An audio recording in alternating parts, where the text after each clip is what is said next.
പൈസയോടുള്ള എന്റെ ആഗ്രഹം തീർന്നു. എല്ലാം കഴിഞ്ഞില്ല, അത് പരിപാടി കഴിഞ്ഞു.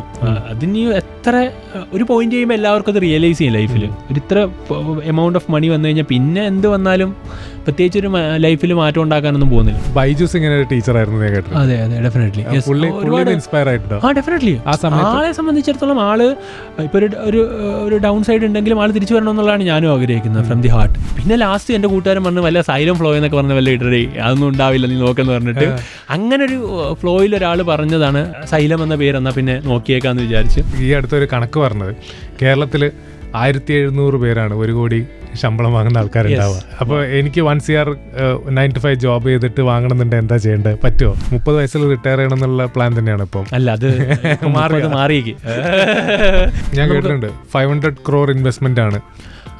ഓഫ് കോഴ്സ് അതിന് മുകളിലാണ് ഇപ്പം ഓരോ വർഷങ്ങളിലും എന്ത് ചെയ്തുകൊണ്ടിരിക്കുന്നത്, അവരിപ്പം നടത്തിക്കൊണ്ടിരിക്കുന്നത്. കാര്യം അത് ഇൻഫ്രാസ്ട്രക്ചർ ഇൻവെസ്റ്റ്മെന്റ് ആയിട്ട് നമ്മൾ കേരളത്തിലേക്ക് വരുന്ന ഇൻവെസ്റ്റ്മെന്റ് തന്നെയാണ്. ഒരു കോഴിക്കോട്ടുകാരനായി മാറിയോ? 100% കോഴിക്കോട്ടുകാരനാണ്. കോഴിക്കോട്ടുകാരൻ, ഫുഡ് എല്ലാം കോഴിക്കോടെല്ലാം എൻജോയ് ചെയ്യുക. കാര്യം ഡെഫിനറ്റ്ലി ഒന്നെങ്കിൽ നമ്മളെ പുതിയ പുതിയ കടകളൊക്കെ കോഴിക്കോട് വരുമെങ്കിലും എല്ലാ കോഴിക്കോട്ടുകാരോട് ചോദിച്ചാൽ മതി, എല്ലാം ട്രൈ ചെയ്യും ഞങ്ങൾ. പക്ഷെ അവസാനം ഞങ്ങൾ എത്തിയുന്നത് സാഗർ, പാരഗൺ ഈ പറയുന്ന സ്ഥലങ്ങളിലേക്ക് എന്ത് ചെയ്യും ഞങ്ങൾ എത്തും. സൈലമൊക്കെ തുടങ്ങുന്നതിന് മുന്നേ 100 രൂപയ്ക്ക് ഒരു ദിവസം ഫുള്ള് പ്ലാൻ ചെയ്ത് എണ്ണ അടിക്കണം, 40 രൂപയ്ക്ക് ബാക്കി ഫുഡിന് അങ്ങനെയൊക്കെ പ്ലാൻ ചെയ്തിട്ടുണ്ട്. ഇപ്പൊ എത്രയെന്ന് ചോദിക്കില്ല, ഇപ്പൊ ലൈഫ് എങ്ങനെയൊക്കെ മാറി, നന്നായി മാറി.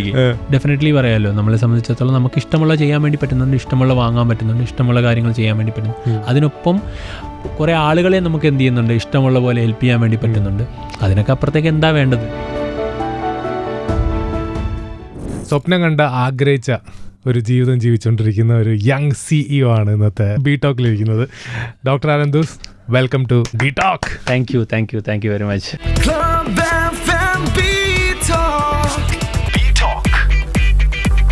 എന്താണ് സ്വപ്നം കണ്ട് ആഗ്രഹിച്ച ജീവിതം തന്നെയാണ് ജീവിച്ചുകൊണ്ടിരിക്കുന്നത്? ഹാപ്പിനെസ് പ്രോജക്റ്റ് ആണ് ഇപ്പോഴത്തെ ഏറ്റവും വലിയ സന്തോഷം. എല്ലാം ലൈക്ക് സൈലം തുടങ്ങി, MBBS ആയിരുന്നു ആദ്യത്തെ ലക്ഷ്യം, അതെത്തി. അത് കഴിഞ്ഞ് സൈലം സ്വപ്നം കണ്ട് അത് ഏകദേശം ഏറ്റവും പീക്കിലേക്ക് പൊയ്ക്കൊണ്ടിരിക്കുന്നു. അതിനിടയിൽ എവിടെയോ വെച്ച് കൂടെ വന്നതാണ് ഹാപ്പിനെസ് പ്രൊജക്ട്. അതിനെയും കൊണ്ട് ഇപ്പം എന്ത് ചെയ്യുന്നു, മുമ്പോട്ട് പോകുന്നു. ഇനി പുതിയ പുതിയ കാര്യങ്ങളൊക്കെ വരുന്നു. എല്ലാമായിട്ട് ഇങ്ങനൊരു എനിക്ക് തോന്നുന്നു ഞാൻ സ്വപ്നം കണ്ട കുറേ കാര്യങ്ങൾ എന്ത് ചെയ്തിട്ടാണ് നേടിയെടുത്തോണ്ടിരിക്കുകയാണ്. ലൈഫ് അങ്ങനെ സ്വപ്നം കണ്ട കാര്യങ്ങളിലൂടെ ജീവിച്ചോണ്ടിരിക്കുകയാണ്. അതെ, സ്വപ്നം കണ്ടതും അല്ലേ, ഞാനിപ്പോൾ എപ്പോഴും പറയാറുണ്ട്, ഒരു കോമൺ മാനിന് ചെയ്യാൻ പറ്റുന്നതെല്ലാം ചെയ്യുക എന്നുള്ളതാണ്. ഒരു സാധാരണക്കാരനായിട്ട് വന്ന് എന്തൊക്കെ ചെയ്യാൻ പറ്റുമോ അതൊക്കെ എക്സ്ട്രീമിൽ ചെയ്യാം. ഞാൻ എപ്പോഴും കുട്ടികളെയാണ് കൂടുതൽ ഫേസ് ചെയ്യാറുള്ള സൈലത്തിൽ. അപ്പോൾ അവരോട് എപ്പോഴും മോട്ടിവേഷൻ ചെയ്യുന്ന സമയത്ത് നിങ്ങൾക്കിത് കിട്ടും, ഇത് ചെയ്യാൻ പറ്റുമെന്നൊക്കെ പറയുന്നതിന് പകരം ചെയ്ത് കാണിച്ചിട്ട് ഇതൊക്കെ ഞാൻ ചെയ്തു, ഇതാർക്കും പറ്റുമെന്ന് പറയുന്നിടത്തുള്ളൊരു ഹീറോയിസം ഉണ്ടല്ലോ, അതാണ് അടിപൊളി.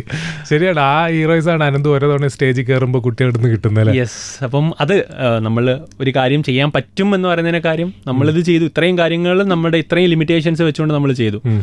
അങ്ങനെയാണെങ്കിൽ നിങ്ങൾക്കും ഇത് ചെയ്യാൻ പറ്റുമെന്നുള്ളൊരു കാര്യമുണ്ടല്ലോ, അത് നമുക്ക് ഓപ്പൺലി അവിടെ നിന്ന് പറയാൻ പറ്റുമല്ലോ. അത് അവർക്ക് അറിയാം, അതാണ് അവർക്ക് അറിയുകയും ചെയ്യാം. മനുഷ്യനാണ്, അതാണ് കണ്ടുകൊണ്ടിരിക്കുകയാണ് പലരും. അത് മെജോറിറ്റി എന്നെ അറിയാവുന്ന ആളുകളൊക്കെ എൻ്റെ ഒരു ഗ്രോത്ത് അവരുടെ ഒരു കണ്ണിൽ കണ്ടുകൊണ്ടിരിക്കുകയാണല്ലോ. അപ്പം അത് എൻജോയ് ചെയ്യുക എന്നുള്ളതും കൂടെയാണ് എൻ്റെ ഏറ്റവും മെയിൻ കാര്യം എന്ന് പറയുന്നത്. പുതിയ കാര്യം എന്ന് പറഞ്ഞു, അതിലേക്ക് വരാം. എന്താണ് പുതിയ കാര്യം? ഇനിയിപ്പോൾ പലതും തുടങ്ങാണ്ട് എന്ന് പറഞ്ഞു, അതിലെന്തോ ഉണ്ടല്ലോ പുതിയ കാര്യങ്ങൾ ഉണ്ട്. ഇപ്പം സൈലത്തിൽ തന്നെ ഒരുപാട് കാര്യങ്ങൾ പുതിയത് ചെയ്യാനുണ്ട്. ഇപ്പോൾ യൂണിവേഴ്സിറ്റി കോൺസെപ്റ്റുകളൊക്കെ വരികയാണ്, സൈലം അടുത്തടുത്ത ലെവലിലേക്ക് പൊയ്ക്കൊണ്ടിരിക്കുകയാണ്.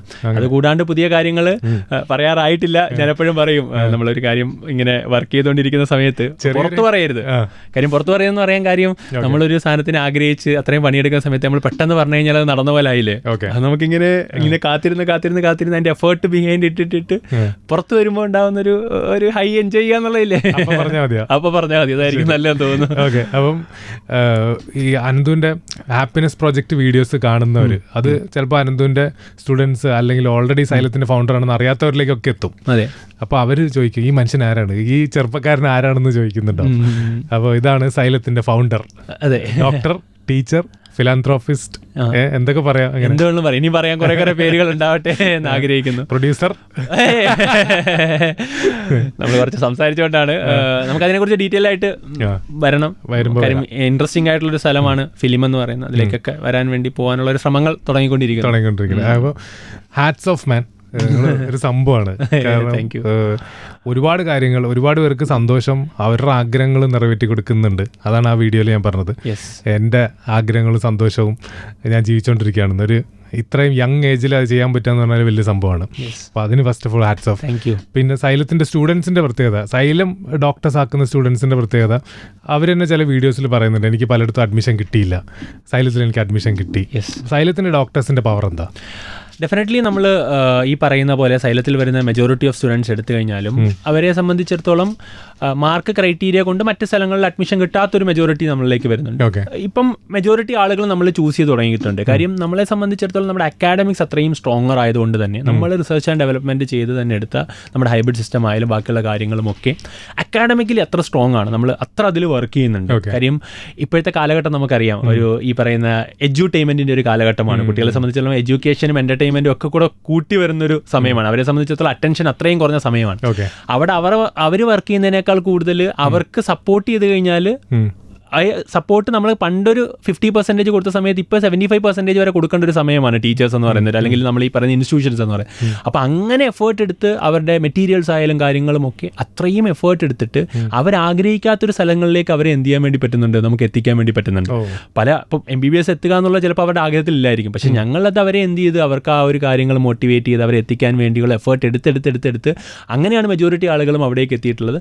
ആൻഡ് ഞങ്ങളുടേതായ ഒരു കോർ വാല്യൂസ് ഉണ്ടല്ലോ, like to for the society, അങ്ങനത്തെ കാര്യങ്ങളൊക്കെ അവരിലേക്ക് എത്തിക്കാൻ വേണ്ടി ഒരു ടീമാക്കി മാറ്റാൻ വേണ്ടി, സൈലം കമ്മ്യൂണിറ്റി എന്ന് പറയുന്ന ഒരു സ്ട്രോങ്ങർ ടീമാക്കി മാറ്റാൻ വേണ്ടിയുള്ളൊരു എഫേർട്ടാണ് ഇപ്പോൾ എടുത്തുകൊണ്ടിരിക്കുന്നത്. അപ്പോൾ സൈലത്തിലൂടെ കടന്നുപോയവരെല്ലാവരും സൊസൈറ്റിയോട് അത്ര കമ്മിറ്റഡ് ആയിട്ട് തന്നെ നിൽക്കുമെന്നുള്ള വിശ്വാസത്തിൽ തന്നെയാണ് ഞങ്ങൾ എല്ലാവരും. ഞാൻ ഒരു വീഡിയോയിൽ കണ്ടിട്ടുണ്ട്, നിങ്ങൾ ഡോക്ടറാകുമ്പോൾ, നിങ്ങൾ ഡോക്ടറാകാൻ പഠിക്കാൻ പോകുമ്പോൾ നിങ്ങൾ ഉണ്ടാവുന്ന ഉത്തരവാദിത്തങ്ങളാണ് ഇതാണെന്ന് പറഞ്ഞിട്ട് പറഞ്ഞു കൊടുക്കണം. അതെ, ഡെഫിനറ്റ്ലി നമ്മളത് ഉത്തരവാദിത്വം എന്ന് പറഞ്ഞാൽ നമ്മൾ പറയുന്ന കാര്യങ്ങളെന്ന് പറയുന്നത് സൊസൈറ്റിയുടെ കമ്മിറ്റഡ് ആയിരിക്കുക എന്നുള്ള കാര്യമുണ്ട്. ഇപ്പം ഞാനൊരു ഇപ്പോൾ ഹാപ്പിനെസ് പ്രൊജക്റ്റിനെ കാണുന്ന വേറൊരു ആസ്പെക്ട് എന്ന് പറയുന്നത്, ഇത് കാണുന്ന സൈലം സ്റ്റുഡൻസ് ആയിട്ടുള്ള മെജോറിറ്റി ആളുകളുണ്ട്, അവർക്കൊരു ഇൻസ്പിറേഷനാണ്. നമ്മളെ സംബന്ധിച്ചുള്ള നമ്മൾ ലക്ഷറി എൻജോയ് ചെയ്യുക, അതിനൊക്കെ അപ്പുറത്തേക്ക് തന്നെ നമ്മളെ കൊണ്ട് ചെയ്യാൻ പറ്റുന്ന കാര്യങ്ങൾ നമുക്ക് എന്ത് ചെയ്യാൻ വേണ്ടി പറ്റും, ചെയ്യാൻ പറ്റുന്ന കാര്യങ്ങളുണ്ട് ഒരുപാട്.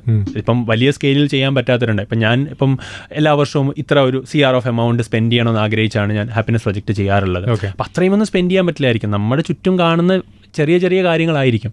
അത് ചെയ്യുമ്പോൾ അവർ ഹാപ്പി ആകുമ്പോൾ ആ ഹാപ്പിനെസ്സിൽ നമ്മളും എൻജോയ് ചെയ്യാൻ പറ്റുക എന്നുള്ളൊരു കാര്യമുണ്ടല്ലോ. മറ്റുള്ളവരുടെ ഒരു സന്തോഷം കൂടിയാണ് നമ്മുടെ സന്തോഷം എന്ന് പറയുന്ന ആ ഒരു കാര്യമുണ്ടല്ലോ. അത് അവരിലേക്കും കൂടെ എത്തിക്കാൻ വേണ്ടിയുള്ള ശ്രമങ്ങൾ നടത്തുന്നുണ്ട്. ആ കാര്യങ്ങൾ ഞങ്ങൾ ചെയ്യാറുണ്ട്. അതിൽ ഞങ്ങൾ എന്ത് ചെയ്യുന്നുണ്ട്, സക്സസ്ഫുൾ ആയിട്ട് തന്നെ ഇപ്പോൾ മുമ്പോട്ട് പോവുകയാണ്. അതാണ് ഞങ്ങളുടെ മെയിൻ സക്സസ് എന്ന് പറയുന്നത് മെയിൻലി. സൂപ്പർ. ഈ അടുത്തൊരു കണക്ക് പറഞ്ഞത്, കേരളത്തിൽ 1700 പേരാണ് 1 കോടി ശമ്പളം വാങ്ങുന്ന ആൾക്കാരുണ്ടാവുക, 95 ജോബ് ചെയ്തിട്ട്. അപ്പോൾ ഒരു ഇൻകം ടാക്സിന്റെ ഒക്കെ ഒരു കണക്ക് വെച്ചിട്ടാണ് ഓഡിറ്റഡ് ആയിട്ടുള്ള കേസിൽ 1 CR വാങ്ങുന്ന വളരെ കുറച്ച് ആളുകളെ കേരളത്തിലുള്ള 9 to 5 ജോബ് ചെയ്തിട്ടൊക്കെ നേടുന്നവരുള്ളൂ. അപ്പോൾ എനിക്ക് 1 CR 9 to 5 ജോബ് ചെയ്തിട്ട് വാങ്ങണമെന്നുണ്ട്, എന്താ ചെയ്യേണ്ടത്? പറ്റുമോ? അല്ല, അത് പറ്റുമോ എന്ന് ചോദിച്ചു കഴിഞ്ഞാൽ ഡെഫിനറ്റ്ലി പോസിബിൾ ആണ്.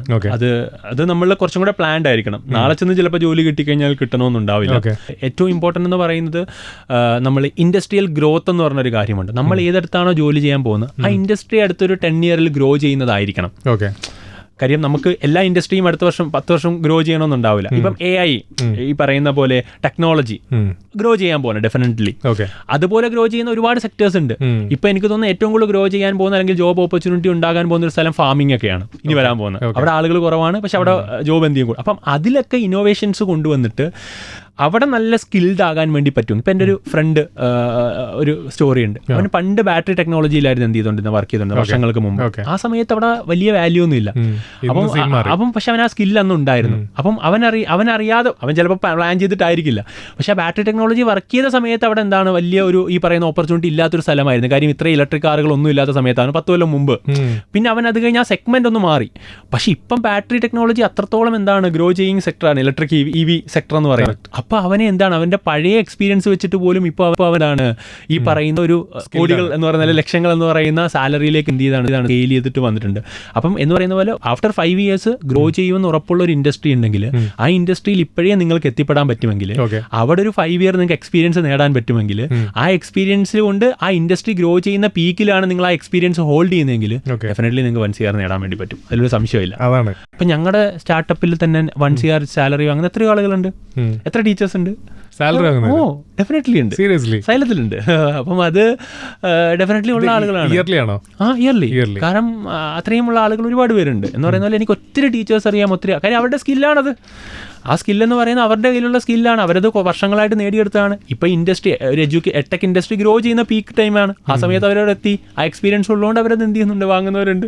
അപ്പം ഞാൻ പറഞ്ഞ ഏത് ഇൻഡസ്ട്രിയിലും എല്ലാ ഇൻഡസ്ട്രിയിലും ഉണ്ട്. അപ്പം ഗ്രോ ചെയ്യുന്ന എല്ലാ ഇൻഡസ്ട്രിയിലും നിങ്ങൾ നോക്കിക്കഴിഞ്ഞാൽ അങ്ങനത്തെ ആളുകൾ എന്തായാലും ഡെഫിനറ്റ്ലി ഉണ്ടാകും. അതാവാൻ വേണ്ടി നിങ്ങൾ ശ്രമിക്കണമെങ്കിൽ പ്ലാൻ ചെയ്യുക കരിയർ. ഏറ്റവും ഐഡന്റിക്കൽ ആയിട്ട് നിങ്ങൾക്ക് സിങ്ക് ചെയ്യാൻ പറ്റുന്ന പ്രൊഫഷനിൽ ഗ്രോ ചെയ്യുന്നതാണെങ്കിൽ അവിടെ എത്തിപ്പെടുക, അവിടെ വെച്ചിട്ട് ആ എക്സ്പീരിയൻസ് ഉണ്ടാക്കുക, സ്കിൽ ഉണ്ടാക്കിയെടുക്കുക. ആ ഇൻഡസ്ട്രി ഗ്രോ ചെയ്യുമ്പോൾ അതിനോടൊപ്പം തന്നെ നിങ്ങൾ എന്ത് ചെയ്യുക, കൊണ്ടുപോകുക എന്നുള്ളത് തന്നെയാണ്. അത് 1 CRലേക്ക് എത്താനൊന്നും ബുദ്ധിമുട്ടുണ്ടാവില്ല എന്നാണ് എൻ്റെ വിശ്വാസം. ഇതിന്റെ ബാക്കിലെ പ്ലാനിങ്ങും കണക്കും ഇതാണ്. അതെ അതെ, അതാണ് സൂപ്പർ. നേരത്തെ പറഞ്ഞു ഈ കുട്ടികൾക്ക് ഇത് ചെയ്ത് കാണിച്ചു കൊടുത്ത ആളാണ് ഡോക്ടർ അനന്ത്. അപ്പൊ അതുകൊണ്ടാണ് ഒരു ഹീറോയിസം ആംഗിൾ കിട്ടുന്നത് ഓരോ തവണ സ്റ്റേജിൽ കയറുമ്പോൾ. ഞാൻ റീസെൻ്റ്ലി ഒരു വീഡിയോ കണ്ടു, അനന്ത് ഇങ്ങനെ വന്നിട്ട് സ്റ്റേജിൽ കയറുന്നു, എന്നിട്ട് ഇങ്ങനെ കാണിക്കുന്നു, ബാക്കിൽ ഒരു 13,000-ഓളം കുട്ടികളാണെന്നുണ്ട്, അവർ ഫ്ലാഷ് ലൈറ്റ് അടിക്കുന്നു, KGF മ്യൂസിക് ഇടുന്നു, ഒരു എന്തെങ്കിലുമൊക്കെ മാസം കാണിക്കണ്ടേ. നമ്മൾ ചുമ്മാ ഞാനന്ന് വൈകുന്നേരം നിന്നപ്പോൾ ആ ഒരു സ്റ്റേജ് ബിൽഡ് ചെയ്യുന്ന സമയത്ത് ഞാൻ എന്തെങ്കിലുമൊക്കെ ചെയ്യാന്ന് പറഞ്ഞാൽ കുറച്ച് വീഡിയോ എടുത്തെന്ന് പറഞ്ഞാൽ നാളെ നമുക്കൊരു ട്രാൻസിഷൻ വീഡിയോസ് ആണല്ലോ ഇപ്പോൾ ഏറ്റവും കൂടുതൽ കണ്ടന്റ് വൈറലാകുന്നത്. സൈലമിയൻസ് എന്നാണ് വിളിക്കുക. അതെ, സൈലമിയൻസ് എന്നാണ് വിളിക്കുക. ഈ 13,000 പേര് സൈലത്തിൽ പഠിച്ചിറങ്ങിയവരാണ്? അല്ലല്ല, ആക്ച്വലി ആ 13,000 എന്ന് പറഞ്ഞാൽ പല കാറ്റഗറി ഓഫ് ആളുകളാണ്. സ്കൂളിലുള്ളവരുണ്ട്, കോഴിക്കോട് ജില്ലയിൽ പല കാറ്റഗറിയിൽ പഠിക്കുന്ന ആളുകളാണ്. അത് ഒരു കോഴ്സ് മാത്രമാകണമെന്നില്ല. കോഴിക്കോട് ജില്ലയിൽ കോഴിക്കോട് ജില്ലയിൽ ടൗണിൽ മാത്രമുള്ള എല്ലായിടത്തെയും നമ്മൾ കോഴിക്കോട് ജില്ലയിൽ പല സ്ഥലങ്ങളിലുണ്ട് സൈലം. കോഴിക്കോട് ടൗണിൽ മാത്രം പഠിക്കുന്ന സൈലത്തിൽ ക്യാമ്പസുകളിലുള്ളയും സ്കൂളുകളിലുള്ള ആളുകളെ ചേർത്താണ് നമ്മൾ ആ ഒരു ഇതെത്തിയിട്ടുള്ളത്. അക്രോസ് ദി കേരള നോക്കിക്കഴിഞ്ഞാൽ ഒരു 40,000+ ആളുകൾ സൈലത്തിൽ എന്ത് ചെയ്തിട്ടുണ്ട്, പല കോഴ്സുകൾ. അത് നീറ്റ് ജെഇ മാത്രമൊന്നുമല്ല, കൊമേഴ്സ് ഉണ്ട്, PSC ഉണ്ട്, എല്ലാ കാറ്റഗറിയിലുമായിട്ട് 40,000-ഓളം കുട്ടികൾ ഓഫ്ലൈൻ മാത്രം പഠിക്കുന്നുണ്ട്. ഏകദേശം 10 ലക്ഷത്തോളം കുട്ടികൾ ഓൺലൈനിൽ എന്ത് ചെയ്യുന്നുണ്ട്, ഇൻ ടോട്ടൽ നമ്മുടെ ആപ്പിലൊക്കെ ആയിട്ട് ഓൺലൈനിൽ എന്ത് ചെയ്യുന്നുണ്ട്, പല കാറ്റഗറിയിലായിട്ട് പഠിക്കുന്നുണ്ട്. പിന്നെ 30 lakhs-ഓളം യൂട്യൂബ് ഫോളോവേഴ്സ്. അല്ല, മൊത്തം 51 യൂട്യൂബ് ചാനൽസ് ഉണ്ട്, 12 മില്യൺ ഫോളോവേഴ്സ് ഉണ്ട്, 1.2 CR-ഓളം ഫോളോവേഴ്സ് ഉണ്ട്. Entire Xylem Malayalam and Tamil കൂട്ടിക്കഴിഞ്ഞാൽ നമുക്ക് അത്രത്തോളം ഉണ്ടാകും. 51. ഇതെങ്ങനെ മാനേജ് ചെയ്യണേ? അല്ല, അത്രയും ടീമുണ്ട്. ഏകദേശം 200+ മെമ്പേഴ്സ് പല കാറ്റഗറിയിലായിട്ട്, പ്രൊഡക്ഷൻ ടീമായിരിക്കും, സോഷ്യൽ മീഡിയ, അങ്ങനെയൊക്കെ ആയിട്ടുണ്ട്. അപ്പം അവർ ആണ് ഓരോ കാറ്റഗറിയും നമ്മൾ എന്ത് ചെയ്യും, കൃത്യമായി ഗ്രോ ചെയ്യുമ്പം അതിനൊരു സെറ്റ് ഓഫ് ടീമായിട്ടാണ് നമ്മൾ എന്ത് ചെയ്യുക, എടുക്കാം. പ്രൊഡക്ഷൻ്റെ ഒരു ടീം ഉണ്ടാകും കണ്ടന്റ് ബിൽഡ് ചെയ്യാൻ വേണ്ടി. അതുപോലെ തന്നെ അതിനൊരു ടീച്ചർ ഒരു ടീം, അക്കാഡമിക് ടീം ഉണ്ടാകും. അതുപോലെ സോഷ്യൽ മീഡിയ മാനേജ് ചെയ്യാനായിട്ടൊക്കെ ആയിട്ടൊരു ടീമും ഉണ്ടാകും. അപ്പം എല്ലാ യൂട്യൂബ് ചാനലിലും അതെന്ത് ചെയ്യും, നമ്മൾ കൊടുത്തു തന്നെയാണ് ടീം ബിൽഡ് ചെയ്താണ് കൊണ്ടുവന്നത്. ഇത് ആസച്ച് നാളെ 51 യൂട്യൂബ് ചാനൽസ് തുടങ്ങിയതല്ല, സ്റ്റാർട്ടഡ് ഫ്രം 1, സ്കെയിൽ ചെയ്താണ് 5 yearsൽ നമ്മൾ ആ ഒരു നമ്പറിലേക്ക് എത്തിയിട്ടുള്ളത്. റീസെന്റ് വിപിൻ എന്ന് പറയുന്ന ഒരു കുട്ടിക്ക് CA പഠിക്കാനുള്ള ഓപ്ഷൻ, ഒരു ഹെൽപ്പ് ഹാപ്പിനെസ് പ്രോജക്ടിന്റെ ഭാഗമായിട്ട് കൊടുത്തായിരുന്നു. അതിപ്പം ഓൾ ഇന്ത്യ റാങ്ക് 1 അടിച്ചത്. അല്ല, അത് ആക്ച്വലി ആള് വിപിനില് അനന്തുവിനെ തന്നെയാണ് അനന്ത് കണ്ടത്.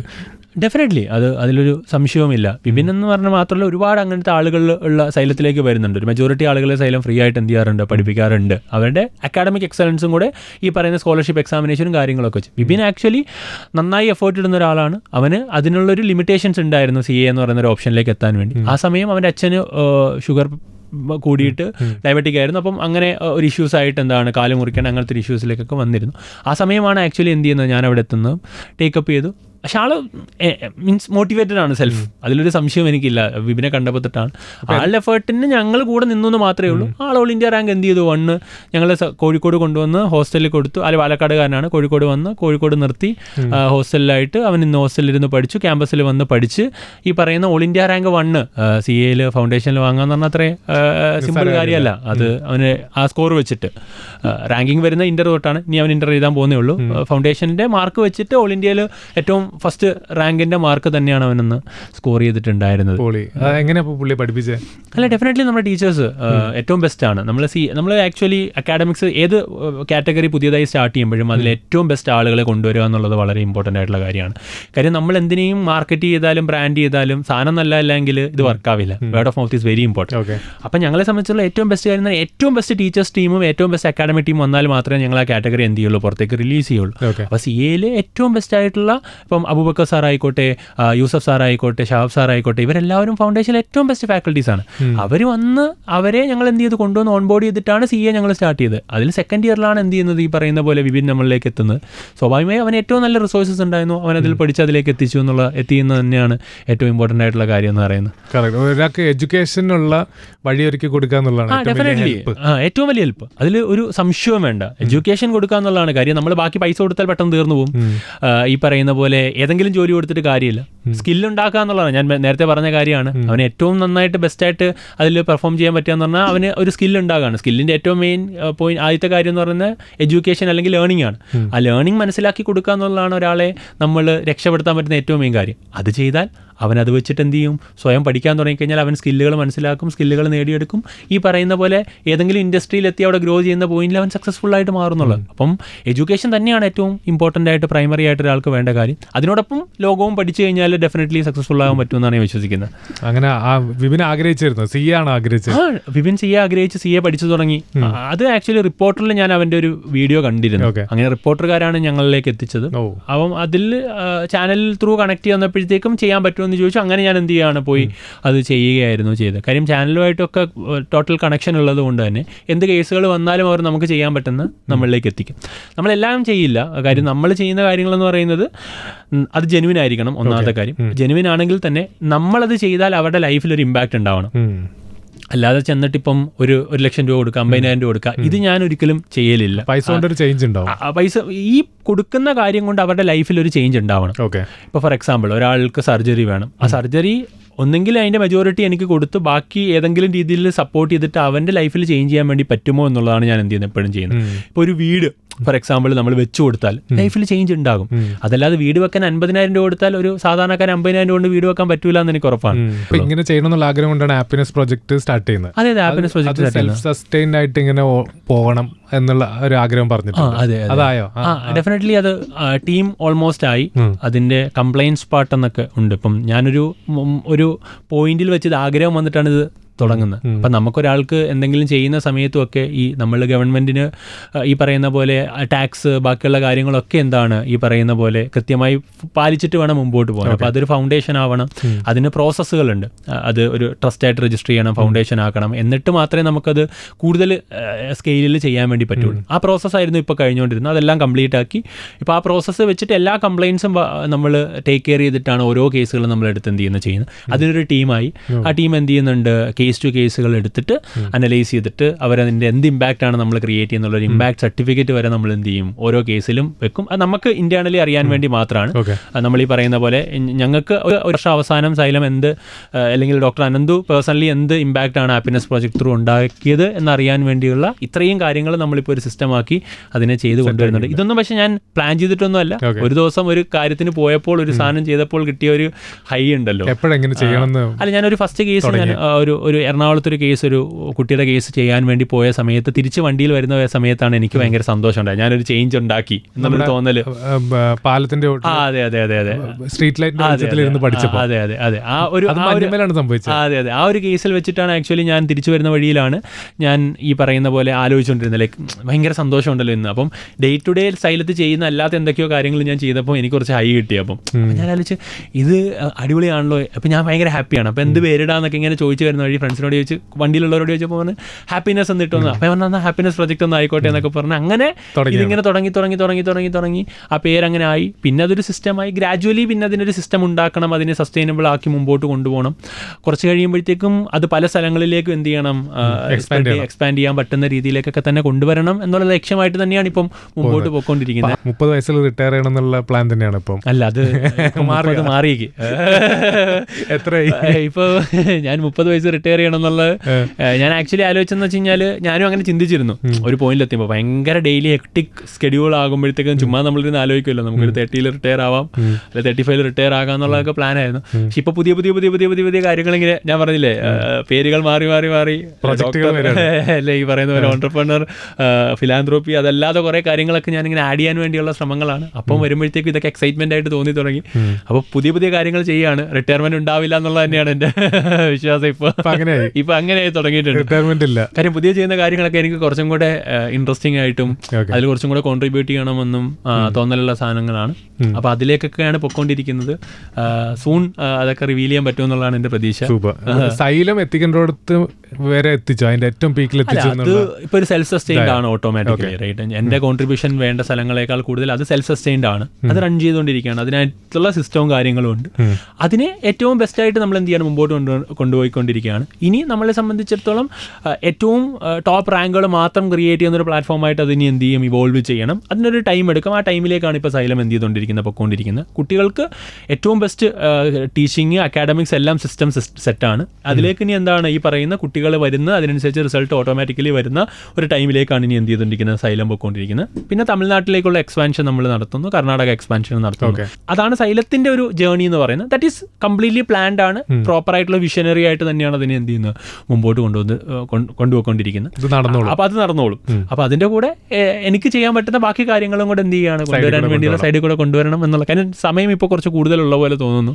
സമയമുള്ള പോലെ ഉണ്ട്. ഇപ്പം കുറച്ചും കൂടെ അതിന് പ്രധാന കാരണം എന്ന് പറയുന്നത് ഈ പറയുന്ന പോലെ സിസ്റ്റമായി കഴിയുമ്പം നമ്മളെക്കാൾ കൂടുതൽ കോൺട്രിബ്യൂട്ട് ചെയ്യാൻ ആളുകൾ ആ സിസ്റ്റത്തിൽ വരുമ്പോൾ, നമ്മളെക്കാൾ ടാലന്റഡ് ആയിട്ടുള്ള ആളുകൾ വരുമ്പോഴത്തേക്കും നമുക്ക് സമയം കുറച്ച് ഫ്രീ ആയി തോന്നുന്നു. അപ്പം ഞാൻ പറയുന്ന കുറച്ചും കൂടെ കാര്യങ്ങൾ ചെയ്യാനുള്ള സമയമുണ്ട് എന്ന് എനിക്ക് പേഴ്സണലി തോന്നി തുടങ്ങി.